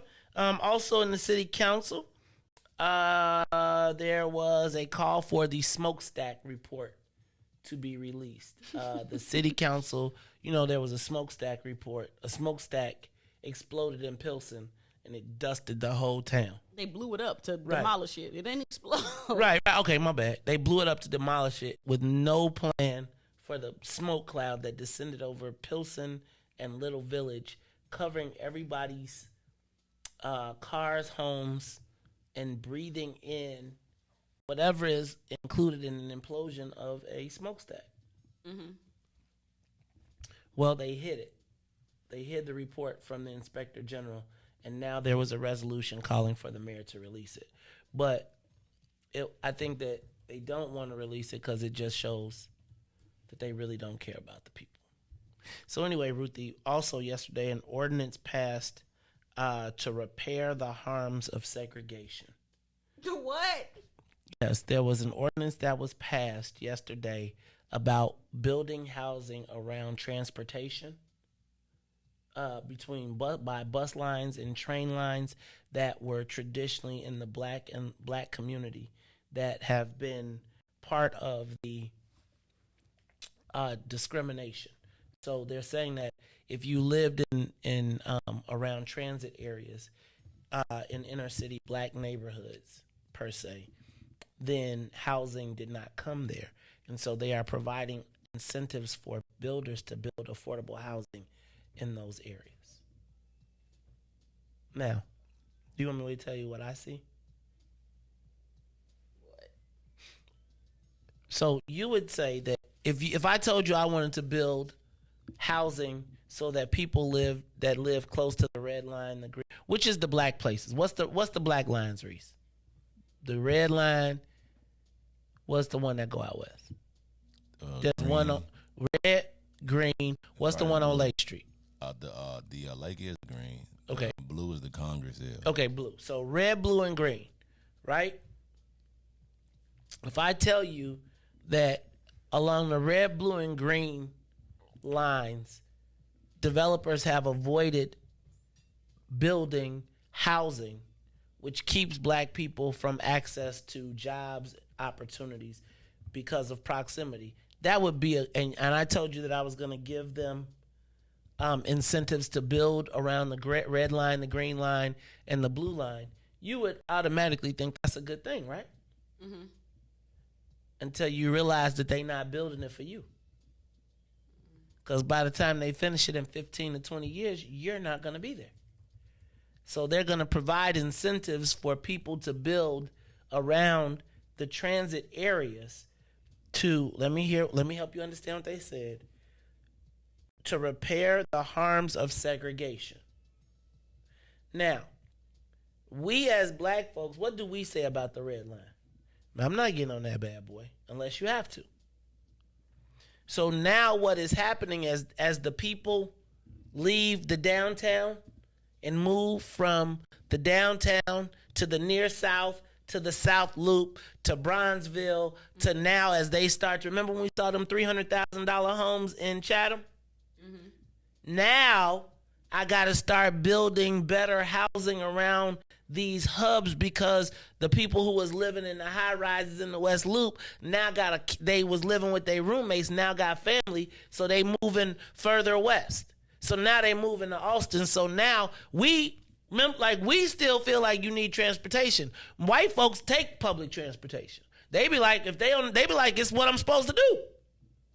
And they want to build more bike lanes. And I'm not tripping, but what I want you to understand is these incentives are not because black developers are going to start building new housing around these areas. It is now, as they have cleared the land, they want to turn these transit places and locations into hubs because white folks say, how close am I to the L? Because I will jump on the train and go downtown.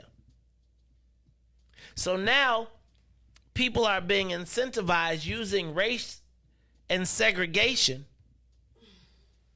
to build in our neighborhoods, to build new developments. So now it times coincides perfectly with like what we're seeing in Woodlawn, right? Oh, that's what I was thinking. Right? So think about now Woodlawn is getting ready to get this multi-million-dollar development when a long time ago they wanted to stop the L from coming there. That's the same thing I thought about. It's liabilities versus assets and how you can change the narrative.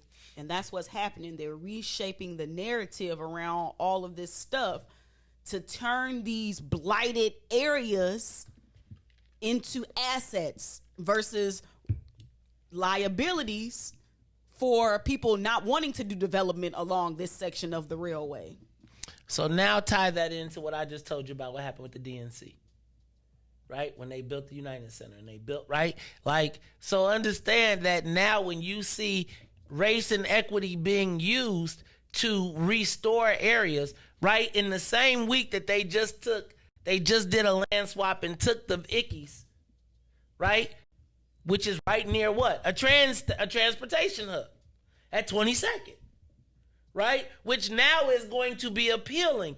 Understand that these transit-based developments around these developments that they're now providing incentives for are for wealthier developers who are saying these white kids that come in from all these other communities, they don't fear the public transportation. They don't have the same experience. So by the time they rebuild the red line, the blue line, or the green line, it's not going to be traveling to the same community.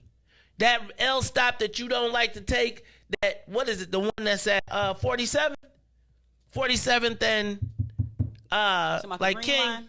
Yeah, it's man, you know when you get off right there, it'd be like, imagine what that L stop is gonna be in 10 years when Bronzeville, because now we got South Loop, South Loop, near South, Bronzeville. Now you go to Maze, your timing I think is a little bit off. It's not going to take that long. It's already happening. I used to frequent that train stop all the time, and right now, generally, instead of the ability to walk it, people just drive it. So there's an abundance of white people there already, but people don't walk the neighborhood as much as they park and ride. So, but pretty soon in 5 to 10, it's going to turn into that walk and get on the train versus that park and ride. So understand that when you hear that they are using this, like straight up. So I'm not. So you're going to segregate. This ordinance was passed. Ruthie, how do you vote against an ordinance to repair the harms of segregation? Now we can't get a reparations committee.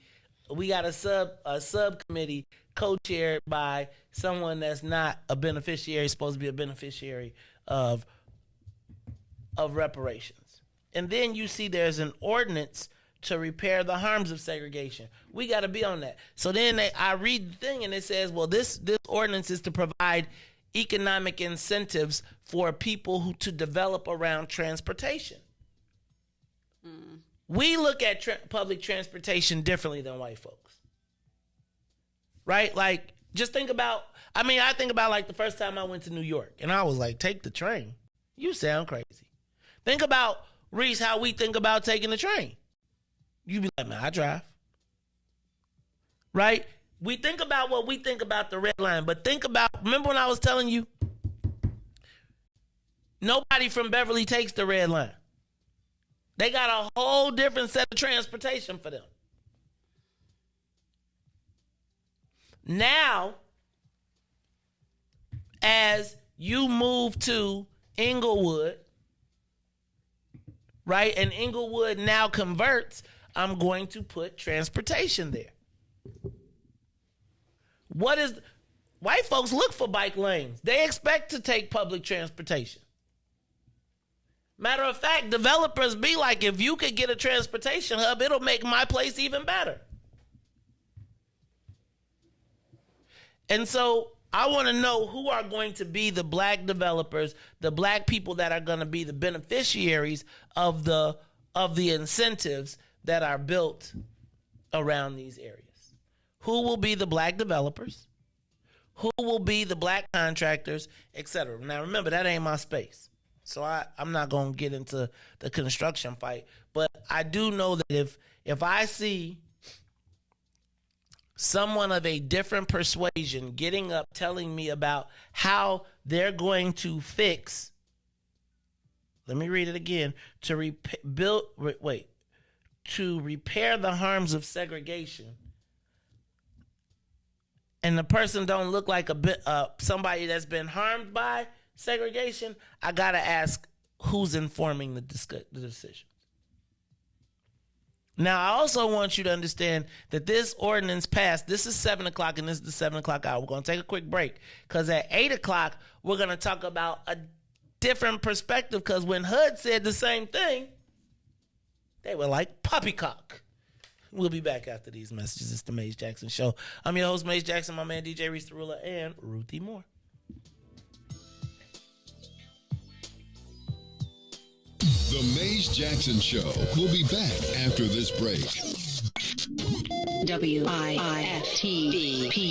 Maze Jackson.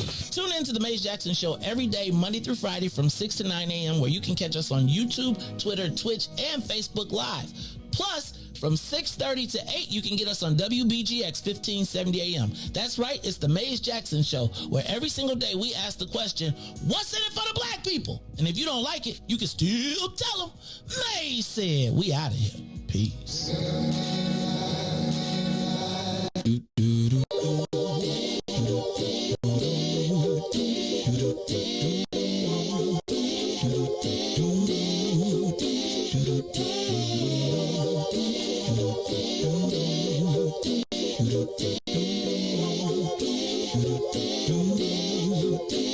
Well, sometimes I go out by myself and I look across the water,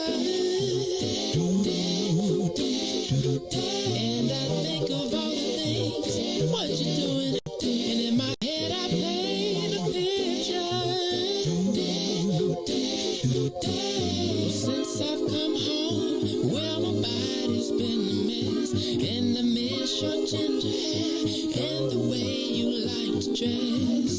But won't you come on over? Stop making a fool out of me.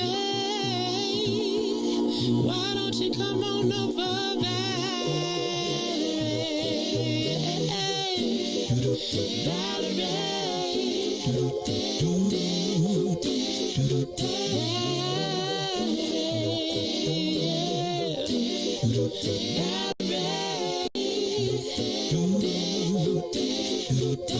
Did you have to go to jail? Put your house on up for sale? Did you get a good lawyer? I hope you didn't catch a tan. I hope you find the right man who'll fix it for you. And while you're shopping anywhere, change the color of your hair. Are you busy? And did you have to pay this fine that you've been dodging all the time? Are you still there?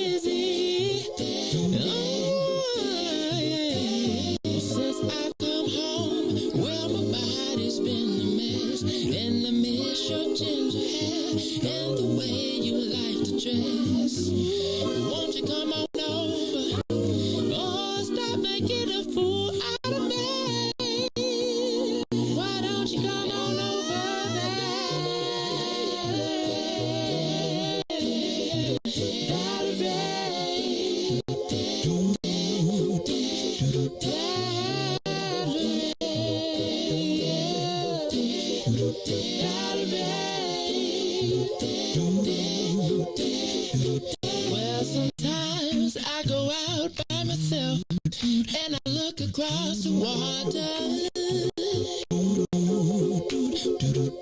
And I think of all the things, what you're doing. In my head I paint a picture. Since I've come home, well, my body's been a mess. And I miss your ginger hair and the way you like to dress. Won't you come on over? Stop making a fool out of me. Why don't you come on over, babe?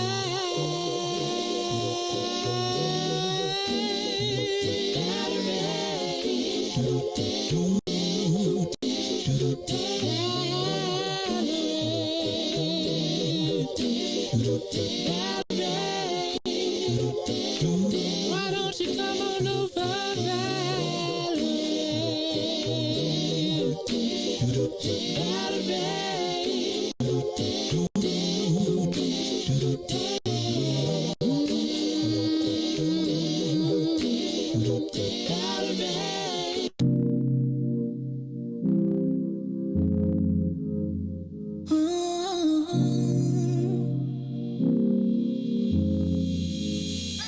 You see me, you see him, my best friend. He hold me down like ankles fighting the waves. Apply not to my crime, yeah, do time. Till I'm with you, I'll be counting the days. Yeah, ooh, been through so many things, but we always get through. Yeah, ooh, ain't always perfect, but it's worth it.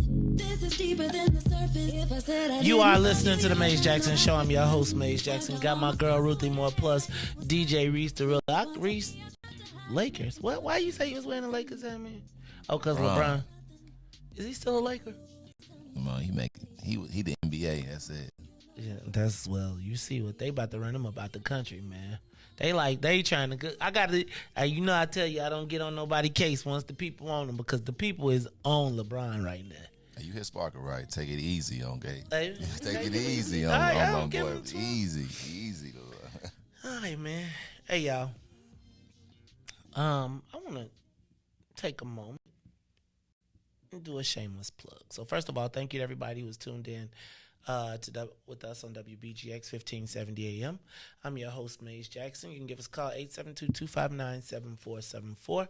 If you're listening to us on Facebook, YouTube, Twitter, or Twitch, please feel free to comment or call 872-259-7474.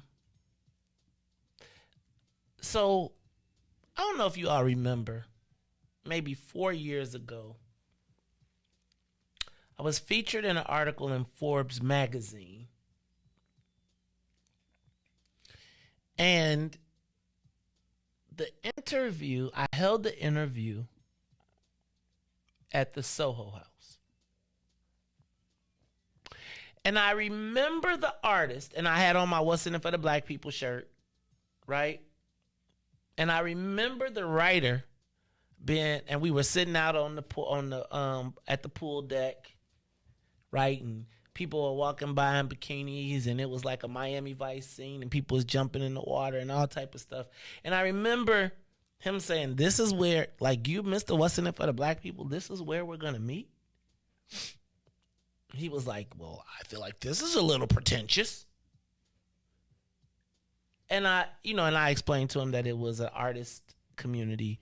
It was a place where creative content people came, and it was really one of the probably freest places for an average black person, like a black person to be, where there was kind of like anti-discriminatory with all of the good stuff. Like, how you can go to places and you still black, right? Like, you can have all the money in the world and they still be like, "I appreciate your suit.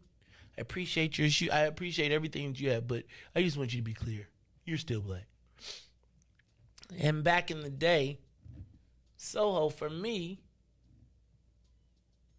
was close to my home, and it had all of the amenities. It had a workout facility. Ruthie, I ain't never been to the workout facility yet. I know you looked at it though. I did. I be looking. They got a cool boxing ring. It's like leather. They got, like, when you go to work out, Ruthie, They got, you know, them machines, them things where it be and they punch you. Like you can go check it out and go massage yourself. They got a spa, you know, they got a hotel. They got everything. They got a chill room. They got like a rooftop deck. You can get drinks, the whole thing, but you have to be a member. And one of the craziest things is to watch how many people of black folks. Let me back up. What's so amazing to watch is the number of young, upwardly mobile, with disposable income, people of different persuasions who can work all day at the pool or at a table and still be in a social environment and still, they got all the access. And it's kind of like everything you would want to have if black people had their own place. But because we don't have our own place, often you find a lot of black people in the creative space and in the economic space, etc., are often having meetings or socializing or doing things there. And then can I tell you what happens inevitably, Ruthie? Deals happen. Like, I can be honest with you, I could be sitting at a table and I haven't been a big communal guy, but you could be sitting and somebody can overhear you sitting at the table, hear you talking about something and be like, oh, you do this, I do this. And the next thing you know, you got a collaboration going. Or the next thing you're appearing on TV, or the next thing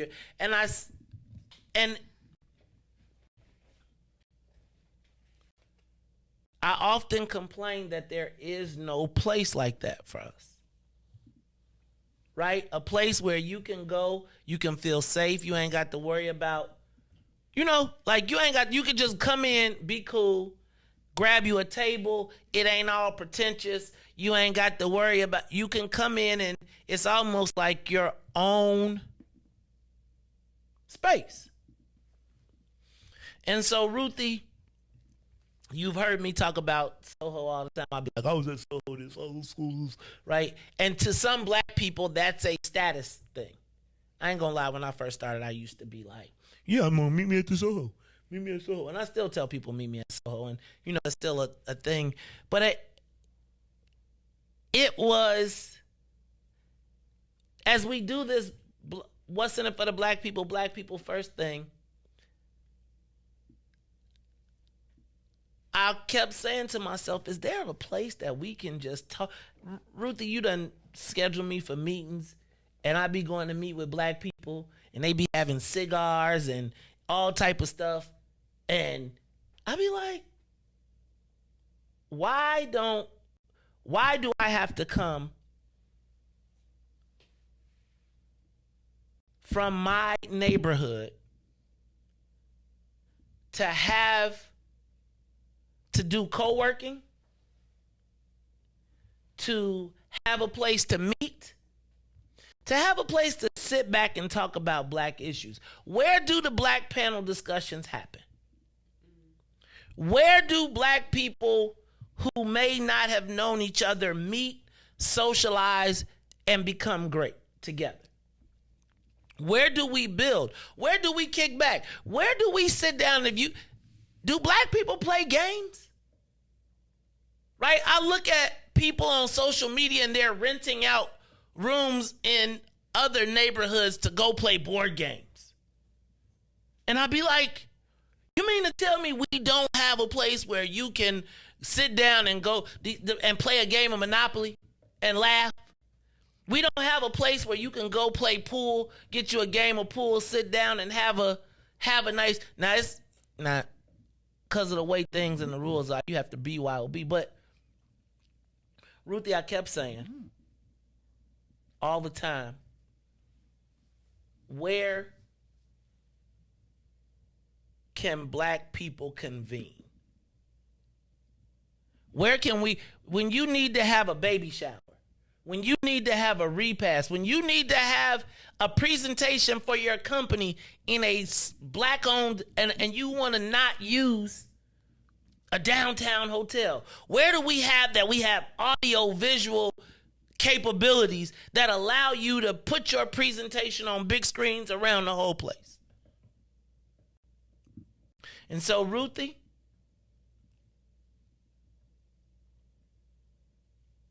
I spent, and you know this because you've been actually part of it, the better part of a last year trying to create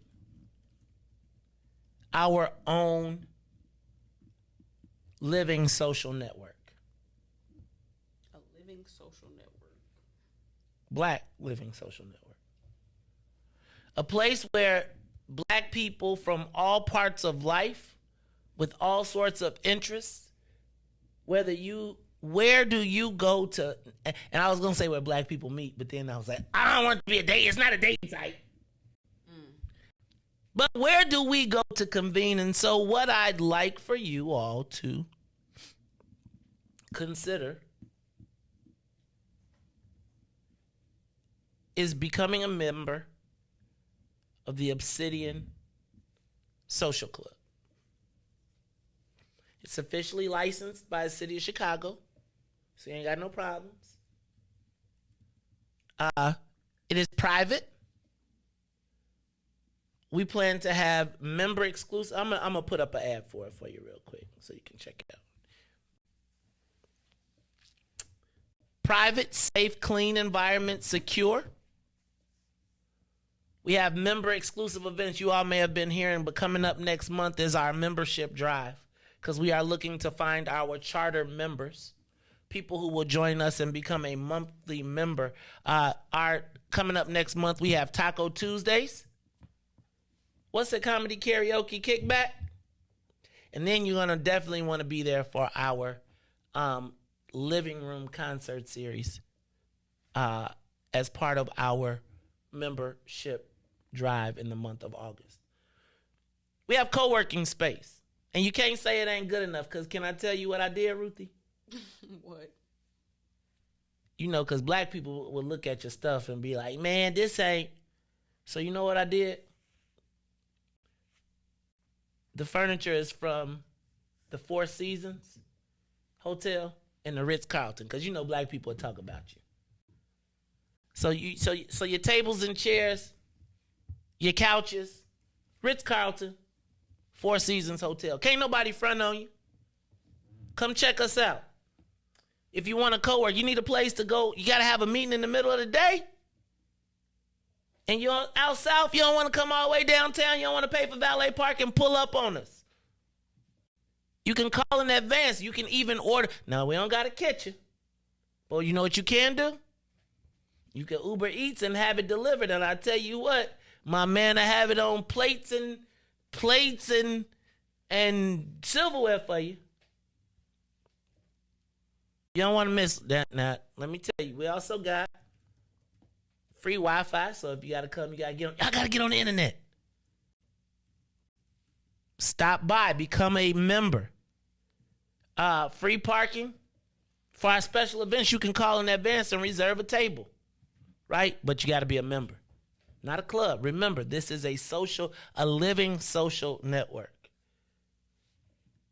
Ruthie, I know you be liking the old school. We tried to take the trap videos up out the video jukebox because I know y'all be listening to that trap music. But I got like an old school video jukebox where you can pick your own music and your favorite videos. I got to say thank you to everybody from WBGX. Now, WBGX 1570 Elders, I need y'all to join the Obsidian Social Club because y'all know.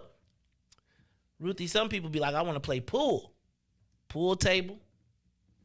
For the cigar smokers, we got the cigar chairs and tables. A cigar chair. So you know, Ruthie, you know how the cigar smokers be. They want to sit outside. They want to get a big old stick. They want the ashtray with the chair. They want the long ash. And you know how they be trying to just make big clouds of smoke. Come smoke your stick with us. Have a place. Have a place where you can be. Now, you may ask me, Maze, what is going on here? Oh, and I want to make sure y'all know we got TVs, so you can watch all the games. Think about where you going to go on Saturdays. Fellas, football season is coming. You got to have your fantasy football draft. Where you go? Now, if you're a member of the club, you can reserve the room. The whole room? Yeah, for a small fee. But think about when you have your fantasy football draft and you want the podium. And you want to walk up and you want to put the draft board on the TV. Plus, we're going to have our own draft. Ruthie, we got cooking demonstrations. We have people that are there's going to be member programming all throughout the month. So do you have a certain product that you want to present to people? Consider joining the Obsidian Social Club. It is a living Black social network. Instead of talking about it, we decided to be about it. And so it's funny, Ruthie, because you know how all the time be like, schedule my meeting at the SoHo. I schedule the meeting at Obsidian. Like, where do our Black people go to convene? Where do we sit down? Where do we talk? Where do we solve the world's problems? But man, where do we just go kick it? Don't you want to know somewhere you can go on a Saturday night? You bring your lady. Ruthie, you can bring Rogers if you want to. Now, you can't come without a member, right? But all of that is now here. And I want you to be on the lookout. We got events. We got a membership drive that is coming because I am looking to identify charter members, right? You know, ask me how much it costs. Charter membership, $250 initial fee, and then $100 a month. But you have all access all the time, right? Unless we have a special event. Location shall remain nameless, but location shall remain nameless. We're not going to share the location because we want it to remain what it is. Now, if you want to set up a tour, if you want to set up a time to see it, we'll share that information with you. So be on the lookout. It is the Obsidian Social Club, the Living Black Social Network. We all do a lot of talking on social media and a lot of different other stuff. But when do we get together and we have our own place? And here go my thing. It's not huge. We got some space. But it's a place of our own. Like our own. We can always grow. But will we build something of our own, or do we need to go to somebody else? And I just got to say, I was sitting yesterday, I was at the SoHo House, and I was sitting there saying, my chair is nice as this. I was saying, oh, our couch is nice as this. Our TV is as big as that. I started counting the seats. Now, you got to bring your own, but we'll make sure you got a great setup. But if you've been paying attention, I've been asking about taco vendors. I've been asking about cigar vendors because it's an opportunity for Black people to work together collectively. And so all of our member-based events will be led with the fact that we want to work with Black businesses and companies. Where do our Black students have to come where they can sit down and meet? Like, I want young people. We want creative. Where do I meet the video editors and where do we meet the next Ruthie Moores? The next DJ Read the Rulers? Where is a place? Y'all, I'm just telling you, I'm passionate about this because I promise you I walk through SoHo and I see all of these Black people there, and it's like we pay to sit on somebody else's used couch because there isn't a space for us. And so I hope that somewhere in the universe, and we can see the value in creating a space for ourselves. please consider being a member of the Obsidian Social Club. It is a living Black social network. Go to my social media page, and I will have all of the information, and then soon we will have opportunities for you to sign up. We'd like for you to come by, and also please be on the lookout for Taco Tuesdays. What we say, 3 tacos and a cup for $25. But that's only for, check me out for our 1-month membership, trial membership opportunity. Test it out, huh? Well, no, I mean, I want you, 1 month. You had an opportunity, like if you are looking to be one of our charter members. I mean, again, Ruthie, where can you go sit down on Saturday morning and watch the pregame? Oh, you ain't be watching no pregame. You probably be watching like on Saturday morning. Yeah, what you be doing on Saturday morning? Not thinking about watching TV, probably. Sleep. You supposed to be at the BP1 meeting. You tripping. Look, y'all, it's the Maze Jackson Show. I'm your host, Maze Jackson. Got my girl, Ruthie Moore. We're going to take a quick break, but I want you to all, please, consider supporting our own version. We can grow it, right? Ty probably going to call me and be like, Maze, I got to play. Tyrone got the reel. He found one. I just got to grow. You know me, Ruthie. I'd be like, what's the math? What's the math?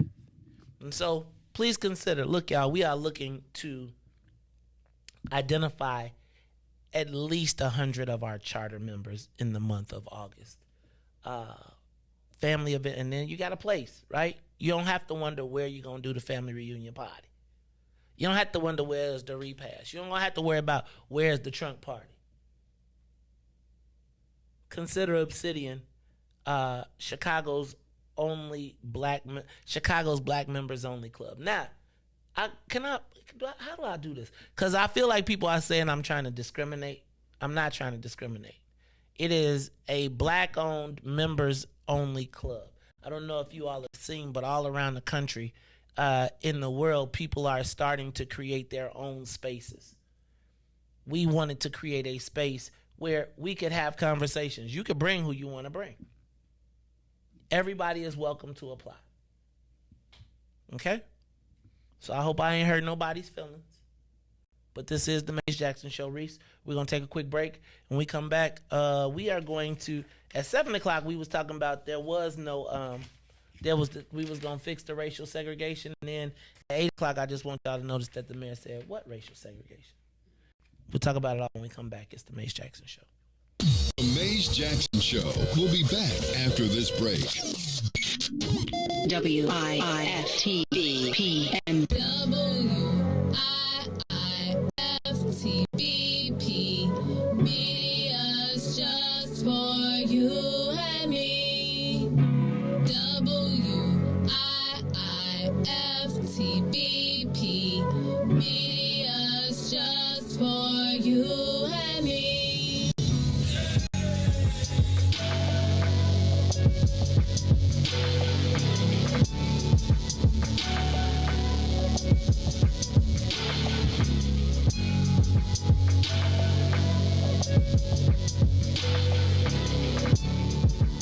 Maze Jackson. Byron, you got a nomination for the vice president of the phone club. Say what? Dang, Byron. Look, Tennille done nominated you for the vice president of the phone club. Riis has seconded. All those in favor of Byron being the vice president of the phone club signify by saying aye. Go once, go in twice. And you are now officially the vice president of the phone club. So Byron, we will be expecting to hear from you regularly. So you and Katie will have an exec board meeting and let us know the rules of engagement on the phone. And Riis is now in your #1 fan club. But you got to remember whose show it is, Byron. Don't forget, because Riis will have you thinking. You know how these millennials will do. Who paid the bill? I know who paid the bill. Maze Jackson. It's the Maze Jackson Show, where every single day we ask the question, what's in it for the black people? And if you don't like it, you can still tell them, Maze said. We out of here.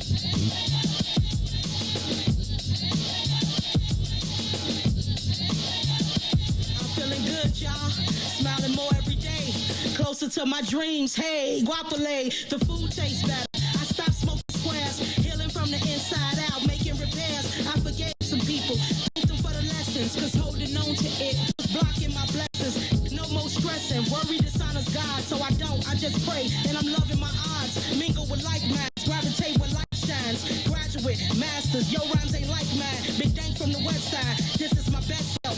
Taking vacations, hoping the rest helps. Got a career now, loving what's ahead. My spirit is free from the stuff that I shared. I feel good now, ain't that what life's about? Thank you for new days, something to sing about. Let's do it a new way, more than just talk about. Today's a holiday, that's what it's all about. I feel good now, ain't that what life's about? Thank you for new days, something to sing about. Let's do it a new way, more than just talk about. Today's a holiday, that's what it's all about. I'm feeling so good now, walking on higher ground. Got out the country, visit some new towns, made some new friends, let go of some bad ones. Soon as that took place, everything got fun. My life started going up, opportunities showing up. I'm back where I wanna be, no headaches and throwing up. Reconnect with the homie, it's positive energy, vibes and wavelengths. It's all about frequency. I'm back with my first love, it feel like the first time. I'm back in the studio, this ain't my first rhyme. I wake up every day, blessed as heavenly. Before I ain't say much, now I got much to say. Raised my credit score, got rid of some past debt.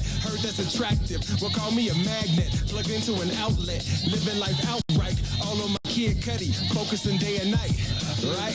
Now ain't that what life's about? Thank you for new days, something to sing about. Let's do it a new way, more than just talk about. Today's a holiday, that's what it's all about. I feel good now, ain't that what life's about? Thank you for new days, something to sing about. Let's do it a new way, more than just talk about. Today's a holiday, that's what it's all about. Feel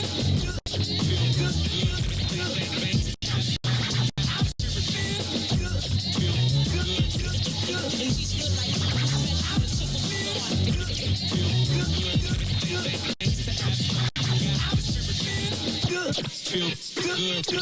See, my state gets busy. That's the cardinal rule. Back to the Maze Jackson Show. You are listening to the most dangerous show. This is What's in It for the Black People Radio. Maze Jackson. Maze Jackson, the most vociferous advocate for black people in the world. For Ruthie Moore, for Todd Stroger, I am the host of the Maze Jackson Show, asking every single day, what's in it for the black people? And if you don't like it, you can still tell them Maze said, Mayor Lightfoot, man, we ain't accepting that. We ain't accepting that. Let's go. Yeah.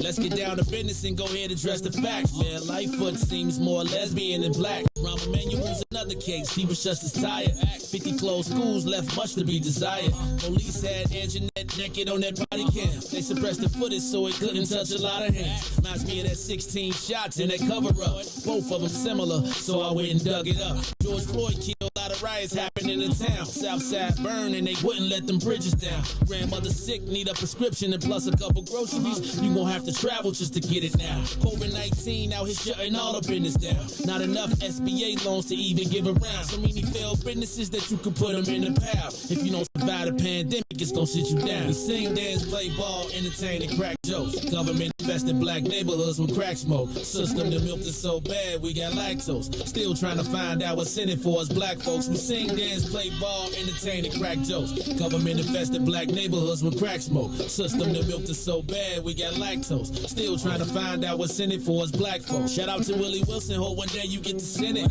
We need some different players in the game to handle business. Too many shady characters like Madigan and Blago. But when you really break it down, it's typical Chicago. City full of gangsters, it's what the land was built on. Same streets with hood legends, DNA get spilled on. Carjackers out here lurking, trying to get they steal on. Looking for a block to put them Hellcat wheels on. Let us give bogus appraisals a red line. Car crackers out here getting minimal fair time. And I'm the seal carry, I stay with the pipe. But Illinois gun laws giving minimal rights. Stay up on the swivel, make sure I'm moving tight.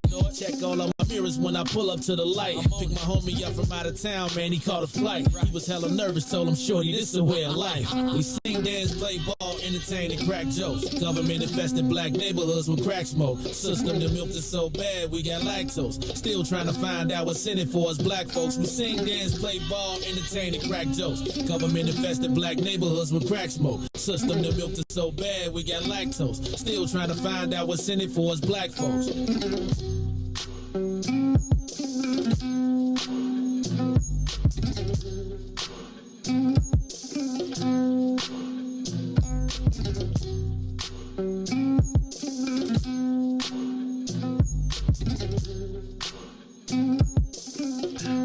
up, Chicago! Wake up, world. This is the Maze Jackson Show. I'm your host, Maze Jackson. Got my man, DJ Riis the Ruler, and my girl, Ruthie Moore, in the building, and we are talking. How y'all feeling out there today? Give us a call, 872-259-7474. Obsidian. Hope y'all will consider joining. They saying, so I really, Ruthie, so Chicago, how do I say it right so that it's not discriminatory? Because I said Obsidian, Chicago's black members only club. And I didn't mean like you can be black. I didn't mean like black members only club. I meant black, the color, members only. Like, you know, like how you'd be like a member of a Black Greek letter organization. Mm-hmm. But I've already received like reverse racism. And I woke up to some text that said some people were concerned about the way it was phrased. And even Brother Salim said it opens us up to calls of discrimination from the opposition, which I probably don't want to have any more run-ins with the, you know, I done been anti-everything. Mm-hmm. How do you do that? How do I phrase it so that, I mean, anybody can apply. There's going to be a membership a committee. Is it, you know, like, do you, I guess. Punctuation. See, I feel like, you know, they have to take my punctuation out of context. Should I just say Obsidian, Chicago's open member only club? And everybody can come in there when they show up. You know how, like, when you apply for a job and you show up and the people be like, well, welcome. How you say that? Mason? I mean, technically, you don't even really need the word black in it. Chicago's member only club. Because Obsidian is black. Can't get no blacker. Okay, maybe I'll do that. Okay. So we going to adjust the headline because I don't want nobody to get in trouble. But I would love... See, my thing is, I feel like I don't want it to be like the blackity black, we mad black club. What? Why you do that? Because this is one of those things where we still really can't say black. And we don't have one thing I noticed, I pay attention to just symbols and things like that. Like, you know how I purposefully was saying I call them the shamrock bars. Yeah. And so this is one of those things where it just speaks to our lack of like symbols that we can use to express blackness without saying black, because then you open it up to discrimination, the whole discrimination argument. That's why I was just thinking like just the name is enough. But it does just, I don't know. I'm just thinking about the shamrock bars. What's our shamrock that we could put up in our, I was about to say a curse word. What's our shamrock that we could put up in our window? Can we put to let people know? The red, black, and green, but they done turned it out. Can we put a fifth? Do we have a sign? Do we have something that be like? It speaks to how they just ripped our culture away from us. And I don't want to get too deep into it, but it just really speaks to the decimation of black culture and how in an effort to rebuild that, they not letting us. It's just wild to me. So what's our shamrock symbol to put? Can we make it the red, black, and green until they come up with something else? You can make it whatever you want. I'm saying we can I'm make just knowledge. saying, like, we just don't have no universal, like, we need to just get back to what was the symbols they use on the Underground Railroad. North Star, wasn't it? I mean, it was probably a secret. Only you, like, who know? I don't know. The way they hung the clothes on the line. Like, well, see, I feel like we do need like the blood on the dough. Ooh. Y'all think, do you know what Obsidian, do you think black people know Obsidian? They know it mean black? Okay. I'm going to just take out all symbols and references of black until you walk into the Hall of Blackness. Y'all know it's a Hall of Blackness in there now? Like you walk in and then you surrounded by pictures of maize. Ah! No, Ruthie. I don't even have a picture of me in there. But now that you mention it. Okay, let's move on. If you are interested, hit me in the inbox, hit me on Facebook, hit me on YouTube, hit me on Twitter, hit me on Twitch. Some of you all have inboxed me. I will be arranging tours for you to stop by and see. I just want to say I just went, everything is got in there. If you was at another place, you'd be like, boy, these people got really nice furniture. You'd be like, look at this couch. So don't be coming around the black place talking about my water ain't cold enough. You see? I'm just telling you. Because I was sitting on some couches yesterday and I was like, dang, we pay a lot for this. I was like, y'all went to the same store I could go to. And y'all multiplied this bad boy. And mugs be like at $3,200 a year. You think black people would pay $1,200 a year to have their own black place where they knew they could come? I hope so. I hope y'all would support me, please. Get with Hula Mahone for cigar vendors. So I'm gonna look. This is my thing. Cigar vendors, get with me too, please. Like it's gotta be like communal. Does that make sense? Like I want everybody to win. So like I want y'all, like I want the members to have a monthly cigar club that I don't gotta put together, but y'all cigar, like the cigar smokers in the group, put together they cigar smoking event, right? And then you got like-minded members that you built the relationship. So Mario Andretti don't gotta be trying to smoke cigars, because you know it's cigar smokers and there's other smokers, right? Might be the. So anyway, y'all can go to Pink. What is Pink? Not the Pink. Riis, did he say they was going to the Pink? Oh my God. What's that? The Pink. The Pink, ain't that the Pink? Ain't that what it is on what's that show? Yeah, you know what it is. I can't think of the name of it right now though. I really can't. The Pink, Ruthie, you don't watch P-Valley? Oh. I let me tell you what, P-Valley burnt my eyes the other day. I was out. I tapped out. Like I tapped out. I woke up in the middle of something and I was like, oh, that's it for P-Valley for me. I'm through. You, Cliff, all y'all stay on over there. I'm past it. But all right. Ruthie, did you see that the HUD demands Chicago? Let me read this because I want to get it right. HUD demands Chicago change unlawful planning, zoning, and land use policies so they don't discriminate against people of color.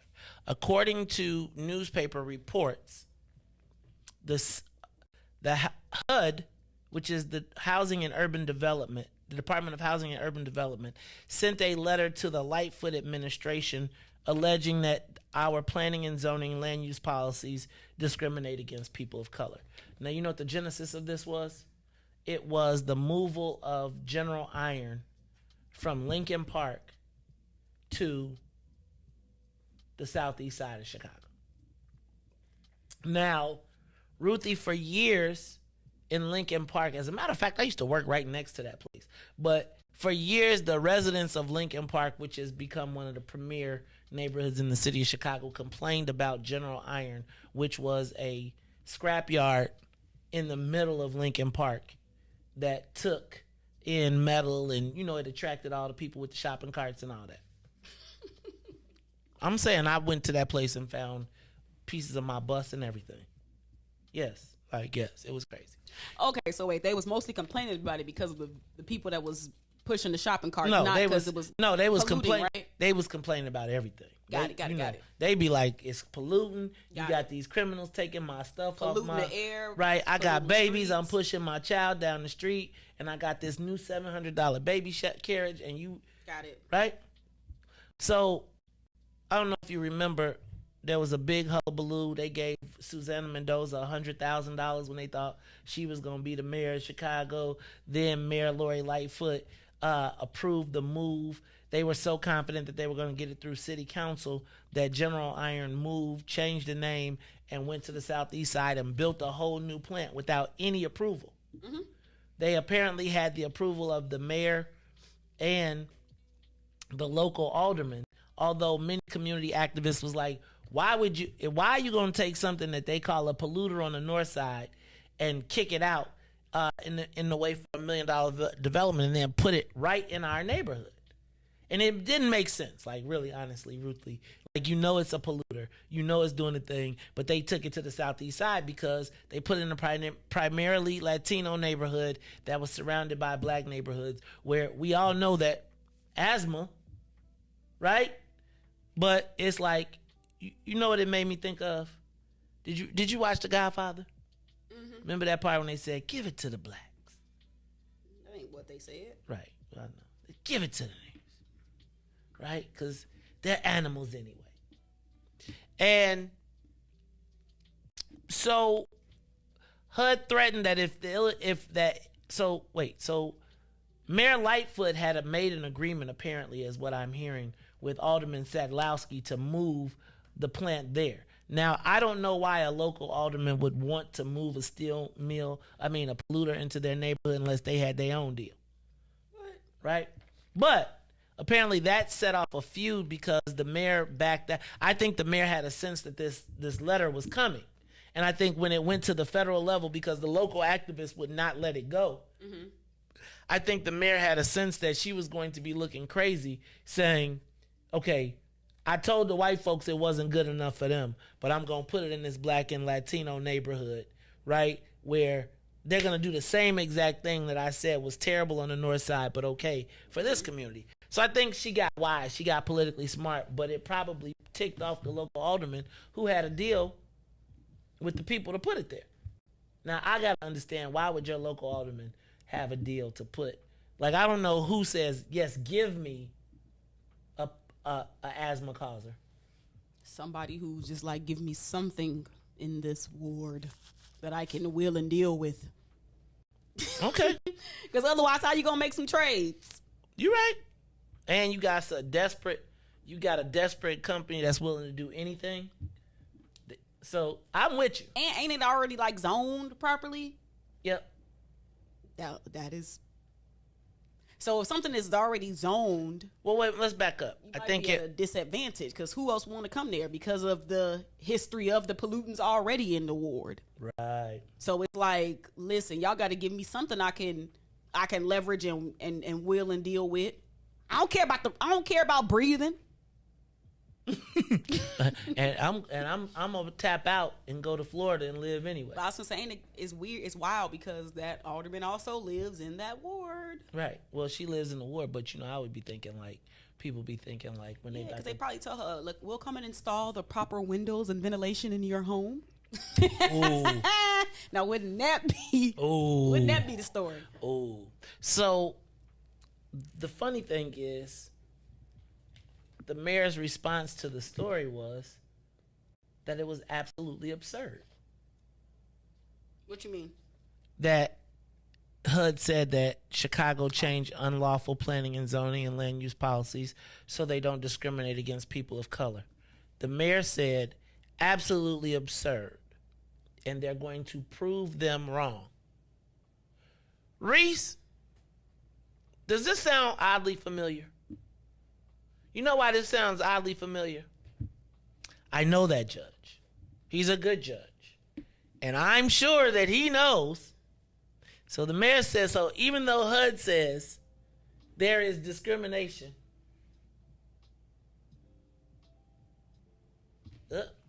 HUD says, now hold on, let me read this. HUD says demands Chicago change unlawful planning and zoning and land use policy so they don't discriminate against people of color. Ruthie, wasn't we doing the We Will Chicago thing yesterday? And they talked about the $3 billion that was thefted from our neighborhoods through the housing policy. Okay, wait. So let me do this again.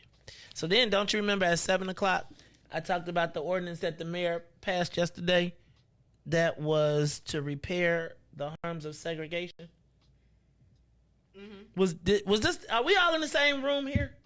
Like, is it like I'd be like, does anybody connect the dots to any of this stuff? So HUD says demands Chicago change unlawful planning, zoning, and land use policies so they don't discriminate against people of color.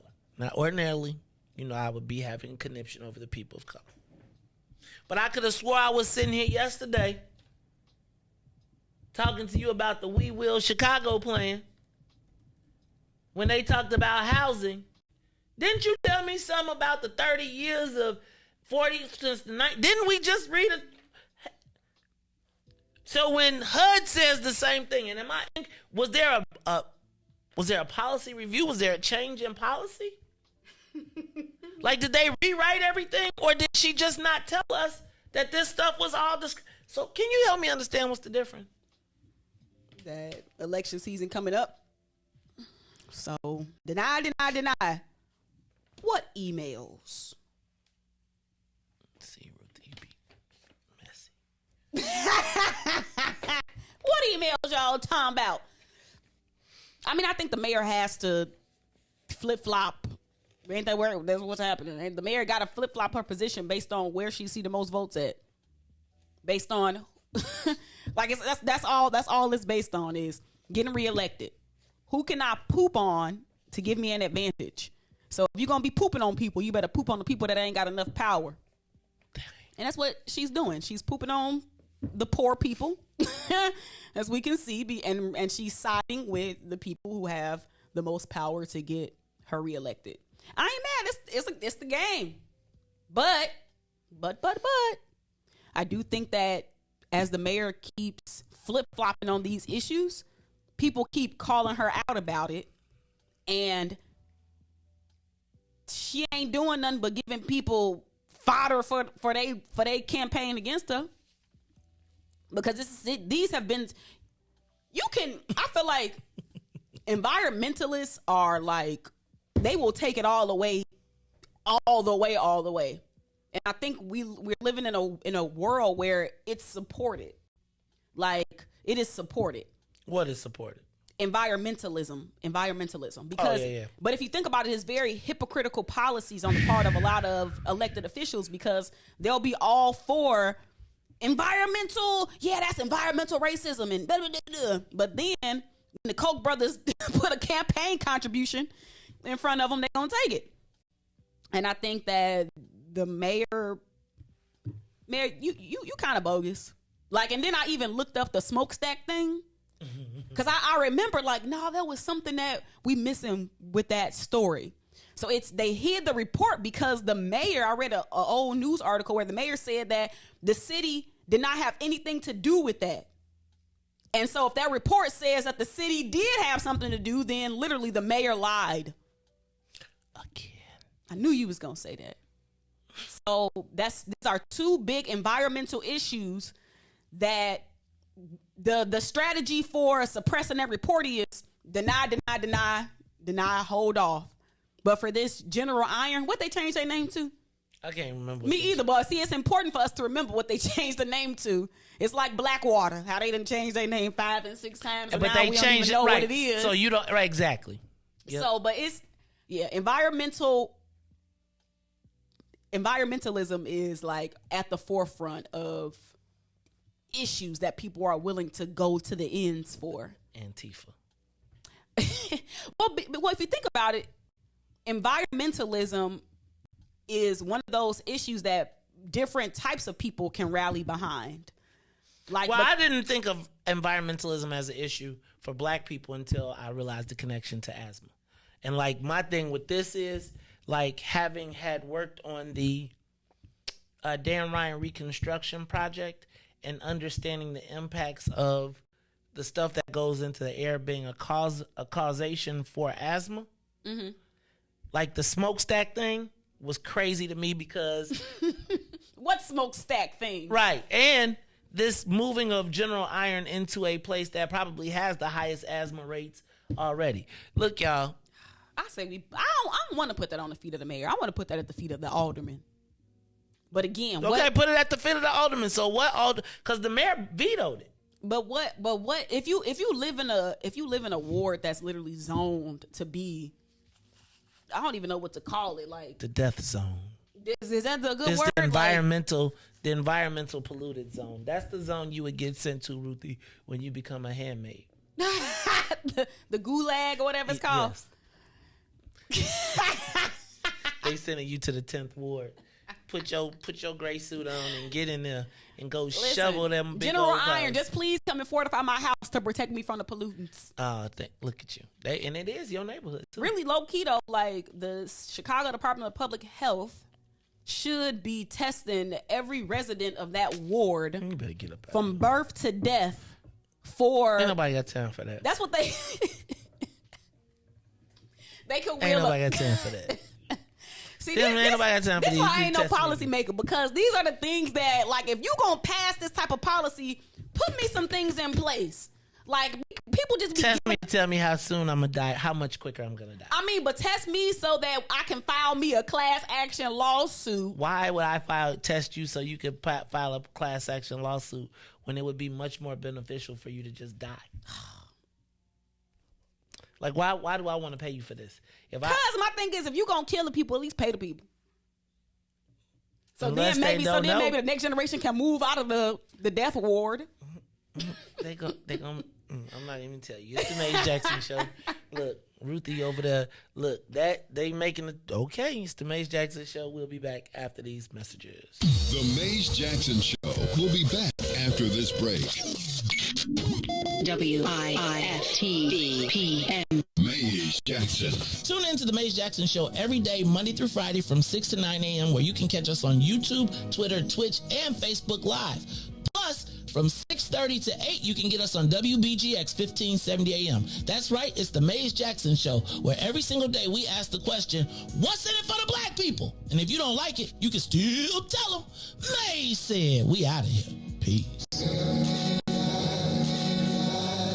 Hey, Chicagoland, all roads lead to SoHo Beauty Supply, the largest black-owned beauty supply in Chicago. We carry a large selection of natural hair care products, plus much more. So come see us at one of our two locations, located at 9011 South Ashland or 8158 South Cottage Grove. Our inventory is growing, and with your support, SoHo Beauty will continue to be a source of pride in our community. Why money ain't free? Why can't you just give it to me? I don't want to work for nobody. I'd rather keep doing me. Good morning. What's in it for the Black People Media family? The time is now 8:38 a.m. I'm Riis the Ruler with your Chicagoland area traffic and weather report. As we head over to the Kennedy O'Hare to the Loop, will be 51 minutes. Outbound to O'Hare will be 31. On the Eatons, inbound from Deerfield to Exchange, 56 minutes. Outbound to Deerfield will be 41. On the Eisenhower, Thorndale to the Loop, 54 minutes, 39 minutes to Thorndale. On the Stevenson, from I-355 to the Dan Ryan will be 51 minutes. Outbound is an hour and 6 minutes. The Bishop Ford, I-80 to the Dan Ryan, 40 minutes, 29 minutes to I-80. The Dan Ryan is still 18 minutes to the Loop, 14 minutes to 95th. On DuSable Drive South, 55th to Jackson will be 11 minutes. Jackson to 55th will be 7, and it's still locked in at 8 minutes north. Today's weather, it is currently now 79 and sunny. Today will be a high of 93 with a low of 72. I'm Riis the Ruler. Happy Thursday here on The Maze Jackson Show.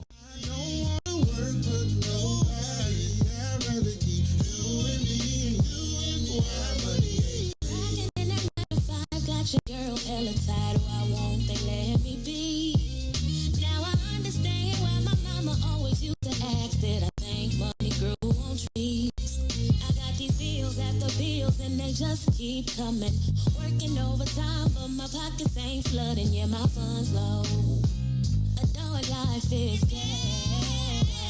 Why money ain't free? Why it ain't free? Why can't you just give it to me? Why can't they just give it to me? I don't wanna work, but nobody. I'd rather keep doing me. Why money ain't free? Yeah. Why can't you just give it to me?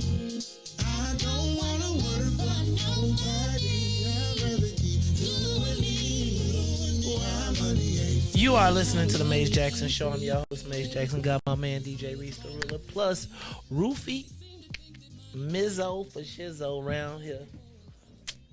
Ruthie. You thinking money grown trees? You hear? Right. You hear? I hear Ruthie singing all. She know all the words. Too. You know I love that song. She be singing it. I be like, man, if you don't get your singing free, how come money?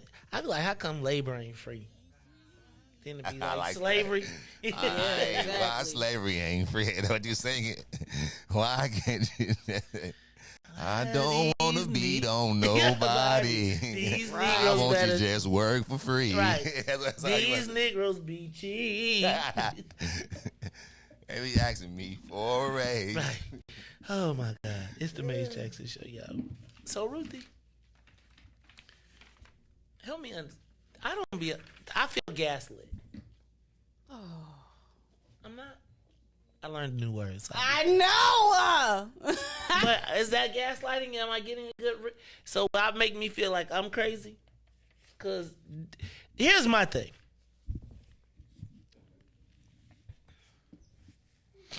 The housing and discrimination.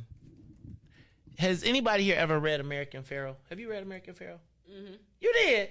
That's a long book. I love that book. That book is so dope. But it details the history of racial segregation and policies that made Mayor Daley, the first one, be considered one of the greatest mayors in the history, depending on history revision or whatever. And we've always known that discrimination in housing is a thing in Chicago. Yes? It's how we became the most segregated city in the world. And I just want to say in this space, I think the mayor had a chance to co-op the HUD statement to reinforce what she was saying in her We Will Chicago and her ordinance. But I think her instinct sometimes is just to almost snap first and then be like, ooh, let me think about what I said. Because I really do believe that this HUD letter and the fact that she blocked the license from happening all could have accrued to her benefit. And she could have, instead of saying that they're stupid, she was like, we're fighting on this, right? I've already taken the lead on this. That's why we didn't approve it there, right? I didn't put it there. And we do recognize the years of history. That's why I have my We Will Chicago program that's going to address, that's why I just passed a law to address the 30 years of racial segregation that we're trying to do in this ordinance with the housing program that we're really going to build transit around these L stations so that the white developers can move black people out and move white people in. Remember I told you the South Side is going to start at 79th. 79th. It is. Y'all shaking y'all telling me this house Southside. Where's the Obama library? White people already, demelanated people are already walking through Washington Park. And so I want you to understand that even the policies that are meant to correct, we're not even in a position to take advantage of them. You got $200 million to develop a transit-related building? Because guess what they ain't going to build around no transit station, Ruthie? No single-family homes. Right? They're not, what they want to do is now, remember, so how our South Side was depopulated during the remap? Remember how all the aldermen were saying we so spread out? Imagine if I could take those blocks and go straight up. And imagine if I just told you there's a 30-year plan. I'm going to give you the 10-year plan, but it's really a 25 or 30-year plan. And by the time I build 4 years worth of infrastructure and L trains and everything and make it all beautified, you ain't going to be able to last through the time.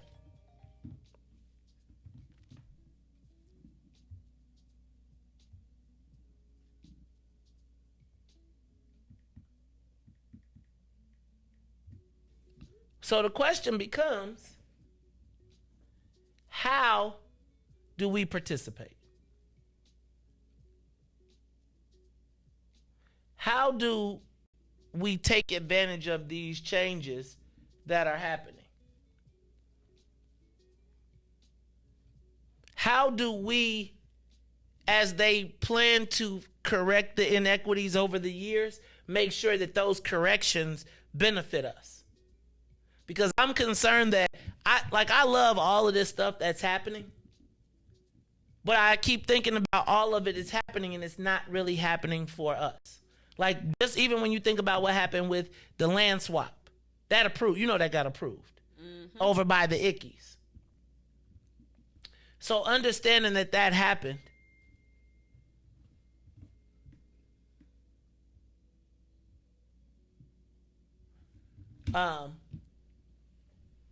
understanding that happened,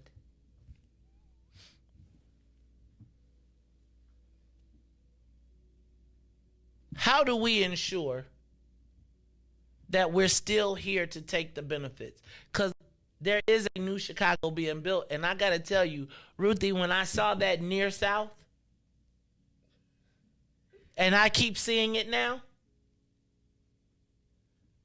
it keeps me thinking about the rings of Paris. And so now when you hear the near South, it means that the developers are now turning their eyes south. What I tell y'all about lakefront property? They want it back. White folks have come to recognize, demelanated people have come to recognize that lakefront property is lakefront property. Well, just enough of us have been moved out.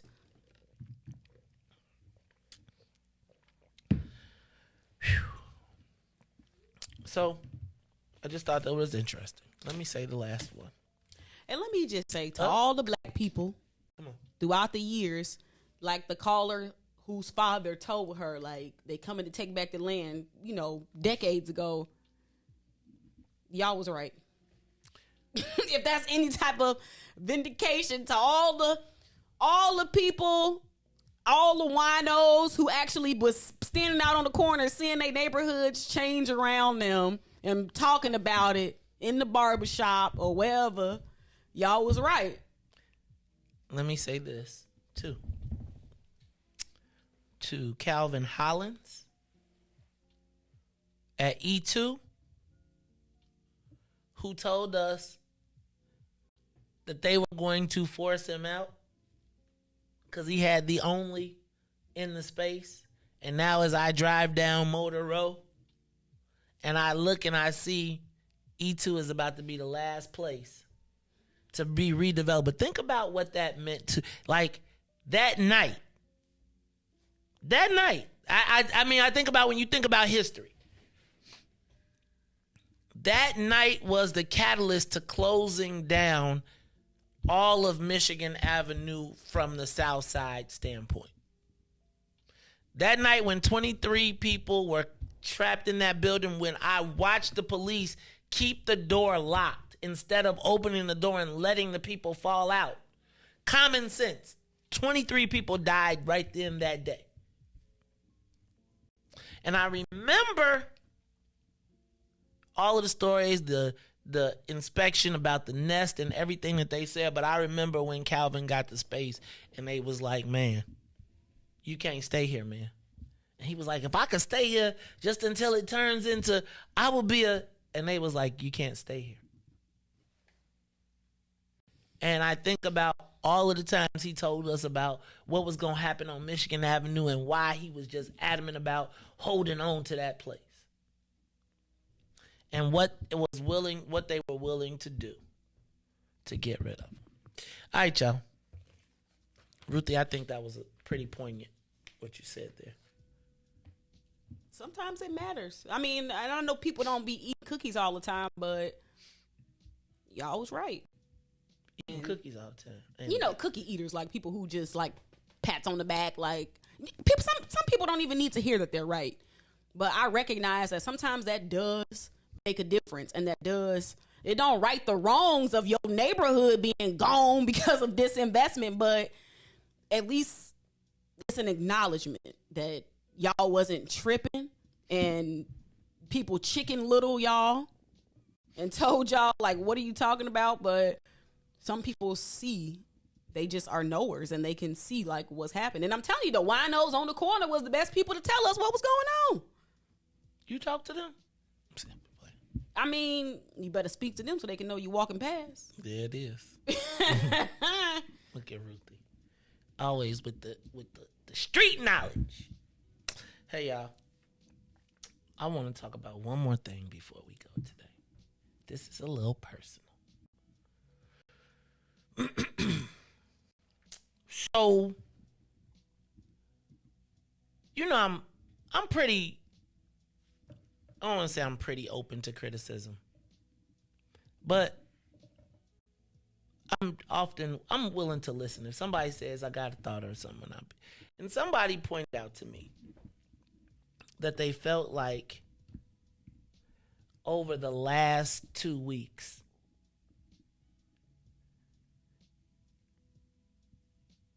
I have been demonstratively anti-white. So much so that it probably has made some people uncomfortable. I told you I'm not accustomed to a world where a black man can be considered a racist. But I can say that over the last couple of weeks, I have been particularly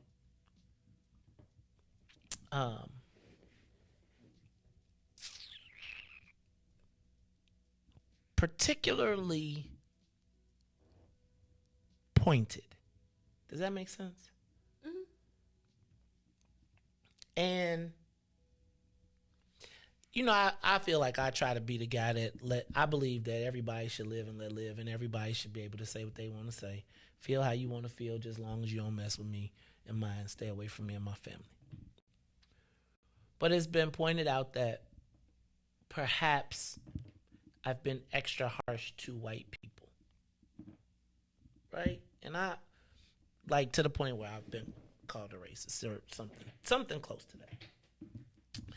And I was thinking about why I have been so hostile over the last 2 weeks.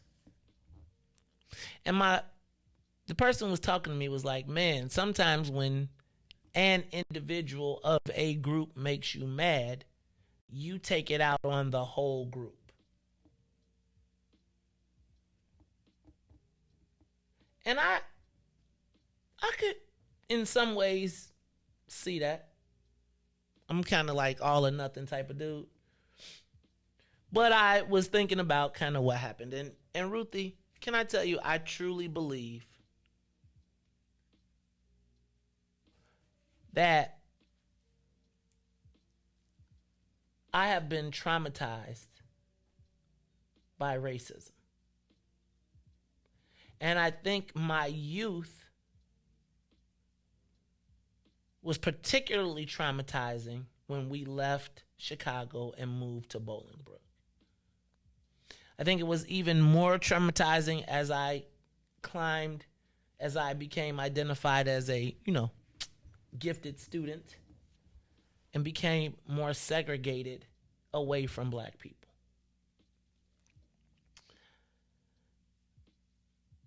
I can be honest with you and tell you that growing up, our parents did not provide any real, I don't want to say support. They was busy trying to make it. And so they wasn't saying, oh, what happened at school? They say what happened at school today about your grades. Mm-hmm. They didn't say what happened at school today about Karen or Becky or DJ or Brian. And I've come to recognize that those traumas were suppressed and buried, as well as have become a defense mechanism. And I think that over the last, Ruthie, I came to a understanding in high school. I always talk about Kurt Borowskis, but we were best friends from 5th grade all the way to sophomore year in high school. And I remember he was black and I was white, and I remember it was always the fights. Like, people would be like, like, why y'all, like, we were like the, black and white and the black kids, and we fought together and all type of stuff. Mm-hmm. And you know how you call people your brother? Like your play brother, like, like whatever. Or cousin, or whatever. And I truly thought that Kurt would be a friend for life. Right? Like somebody, when you be kids, you think, right, we learn to break dance together. Well, I never learned to break dance. They could break dance, all that stuff. Whew. And I never forget when he got the girlfriend, and she was from Lockport, and they didn't, in Lockport, it was no black and white stuff. It was like, them are the Negroes over there. And I understand that but as good of friends as we were, you 16, you got a girl over your boy, dog, you lose. Hold on. No. Sorry, Maze. But there was a couple incidents.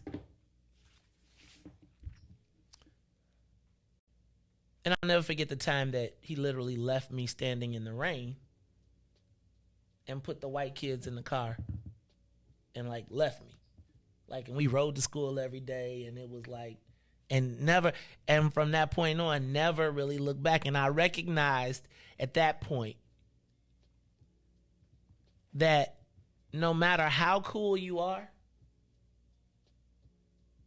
when they have to make a choice, they will choose their own. And I would tell you that probably up until that point, I would have told you, if it was me and you, I would be on his team if something happened.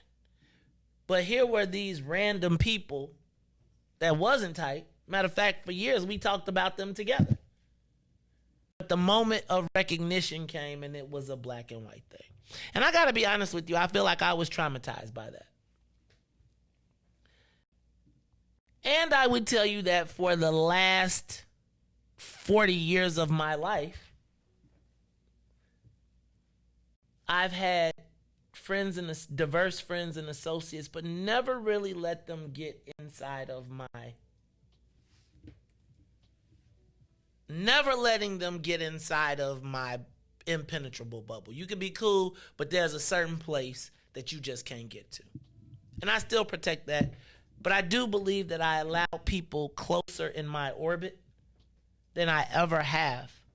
One, partially by necessity, but two, by honor, based on what we were involved in. And I must tell you that the level of treachery that I experienced from people who maybe I let get closer than my life experience told me to, proved everything that scarred me as a child. Reconfirmed everything that no matter how black, no matter how many, that when they have to make a choice, they will make the choice and the choice won't be you. Knowing that if I had to make the choice and we were in the foxhole together, I feel like in a war, we're in the foxhole together, and whether I like you or not, I would never kill you in the foxhole. And I feel like if it was a World War II in Germany and the Germans was coming, we'll be fighting the Germans until, because we would be American, right? In the foxhole. But what was demonstrated to me was that we're not American. We are who we are first. Black, white, Asian, or Latino. And for every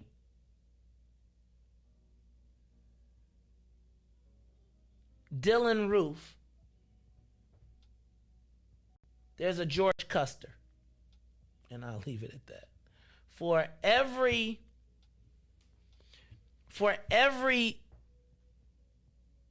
mass murderer that would kill black people,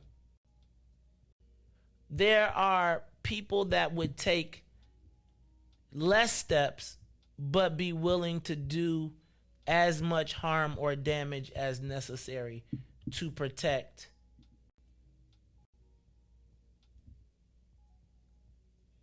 their whiteness. And so I want to be clear. Because people was like, man, you really just don't like white people. No, I don't. I don't dislike white people. I feel like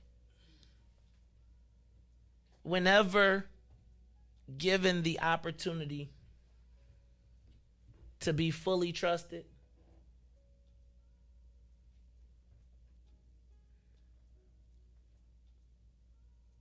no one has ever proved my life lessons wrong. I think you just have a big platform, and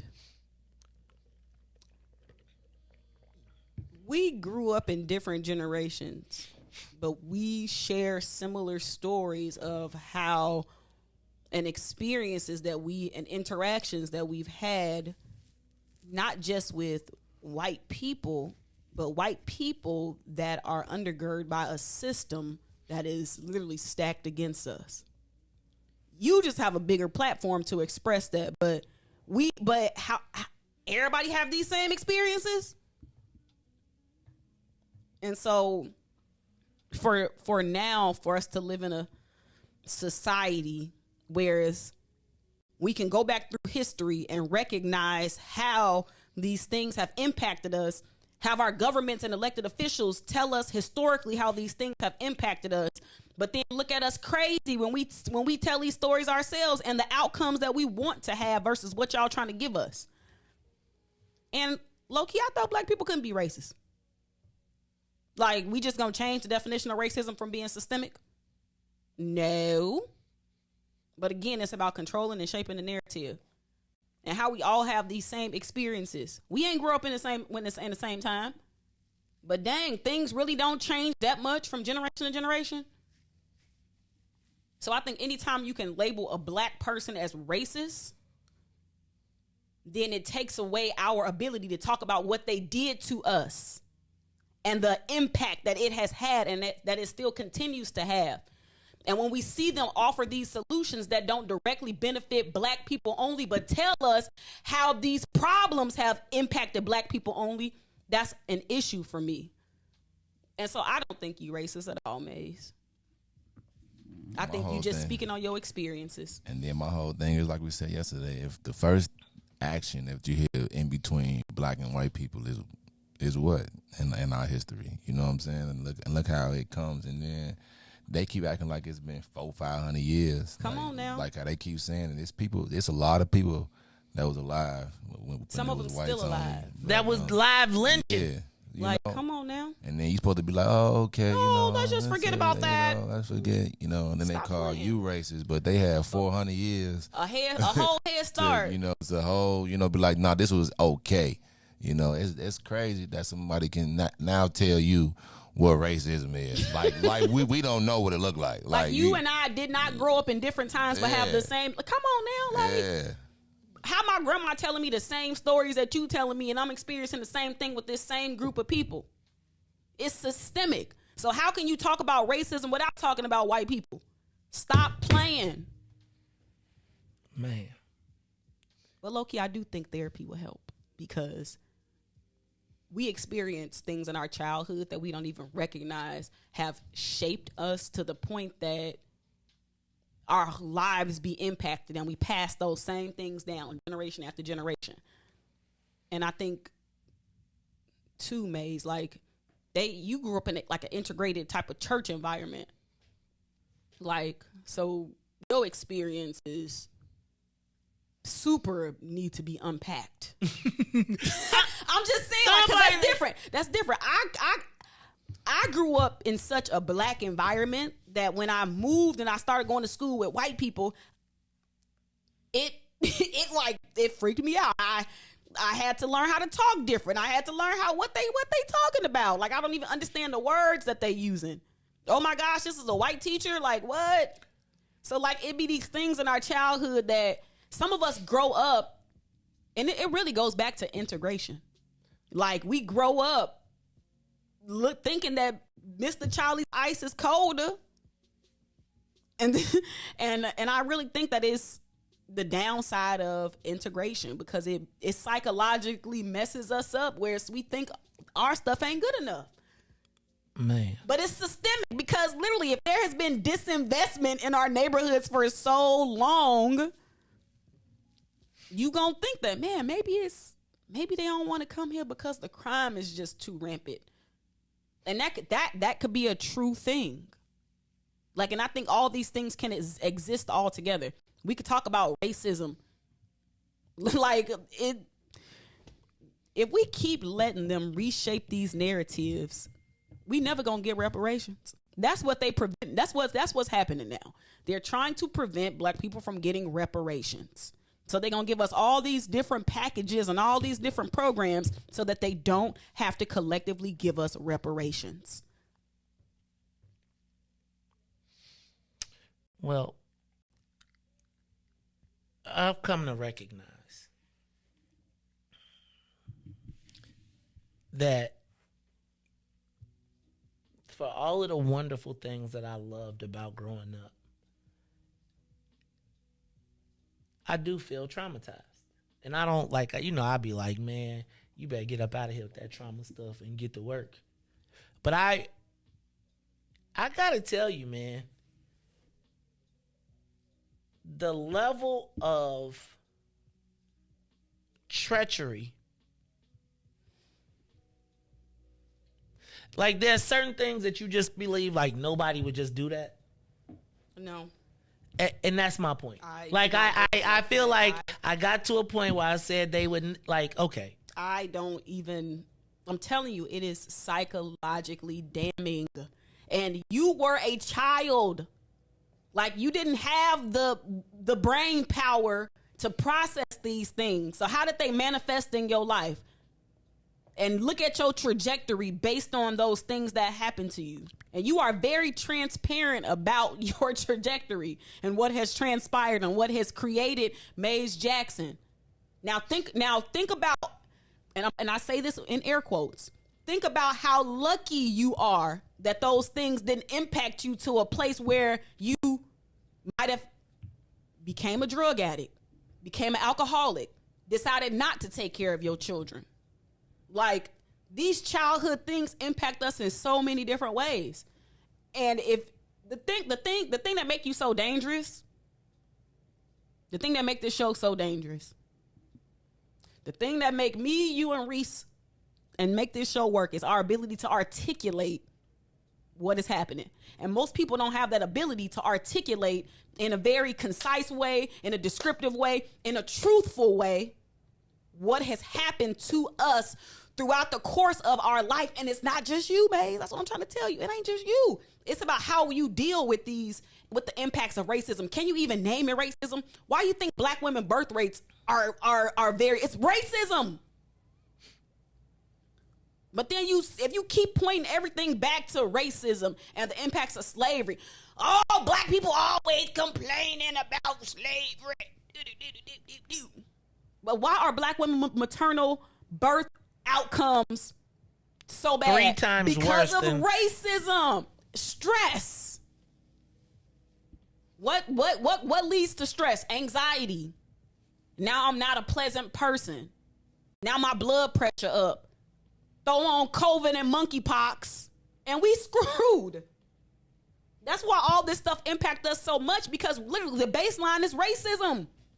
And the sooner that if they keep trying to make us not use that or be able to acknowledge that, it's gonna lead us to a place where it's these solutions that they keep coming up with to these problems that generally impact us, we're not going to see the benefits of them righting these wrongs. And that's what's happening on a national level.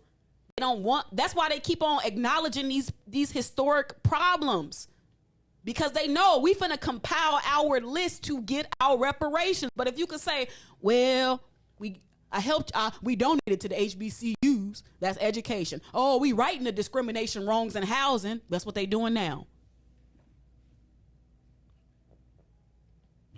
Ruthie, with that, why don't you close the show, badass? I'm tired. Low key, that's why I don't even really be liking to do this show, because it just makes me so angry. Well, I do feel like and why we got to talk about this stuff? Why I got to put myself out there? Like what's the benefit to me? What's the outcome of me talking about this stuff, putting myself on the chopping block when we all are impacted by these things? It seems stupid to me. Well, there you have it, folks. This is the Maze Jackson Show. I'm your host, Maze Jackson. Ruthie Moore, DJ Riis the Ruler, where every single day we ask the question, what's in it for the black people? And if you don't like it, you can still tell them. Maze said, we out of here. Peace. Go ahead and address the facts, man. Lightfoot seems more lesbian than black. Rahm Emanuel's another case. He was just as tired. 50 closed schools left much to be desired. Police had Anjanette naked on that body cam. They suppressed the footage so it couldn't touch a lot of hands. Reminds me of that 16 shots in that cover-up. Both of them similar, so I went and dug it up. George Floyd killed, a lot of riots happened in the town. Southside burned and they wouldn't let them bridges down. Grandmother sick, need a prescription and plus a couple groceries. You gon' have to travel just to get it now. COVID-19 out here shutting all the business down. Not enough SBA loans to even give around. So many failed businesses that you could put them in the pile. If you don't survive the pandemic, it's gon' sit you down. We sing, dance, play ball, entertain, and crack jokes. Government infested black neighborhoods with crack smoke. System that milked us so bad, we got lactose. Still trying to find out what's in it for us black folks. We sing, dance, play ball, entertain, and crack jokes. Government infested black neighborhoods with crack smoke. System that milked us so bad, we got lactose. Still trying to find out what's in it for us black folks. Shout out to Willie Wilson, but one day you get to send it. We need some different players in the game to handle business. So many shady characters like Madigan and Blotto. But when you really break it down, it's typical Chicago. City full of gangsters, it's what the land was built on. Same streets with hood legends, DNA get spilled on. Carjackers out here lurking, trying to get they steal on. Looking for a block to put them Hellcat wheels on. Let us give bogus appraisals a red line. Car crackers out here getting minimal fair time. And I'm concealed carry, I stay with the pipe. But Illinois gun laws giving minimal rights. Stay up on the swivel, make sure I'm moving tight. Check all of my mirrors when I pull up to the light. Pick my homie up from out of town, man, he caught a flight. He was hella nervous, told him, shorty, this is a way of life. We sing, dance, play ball, entertain.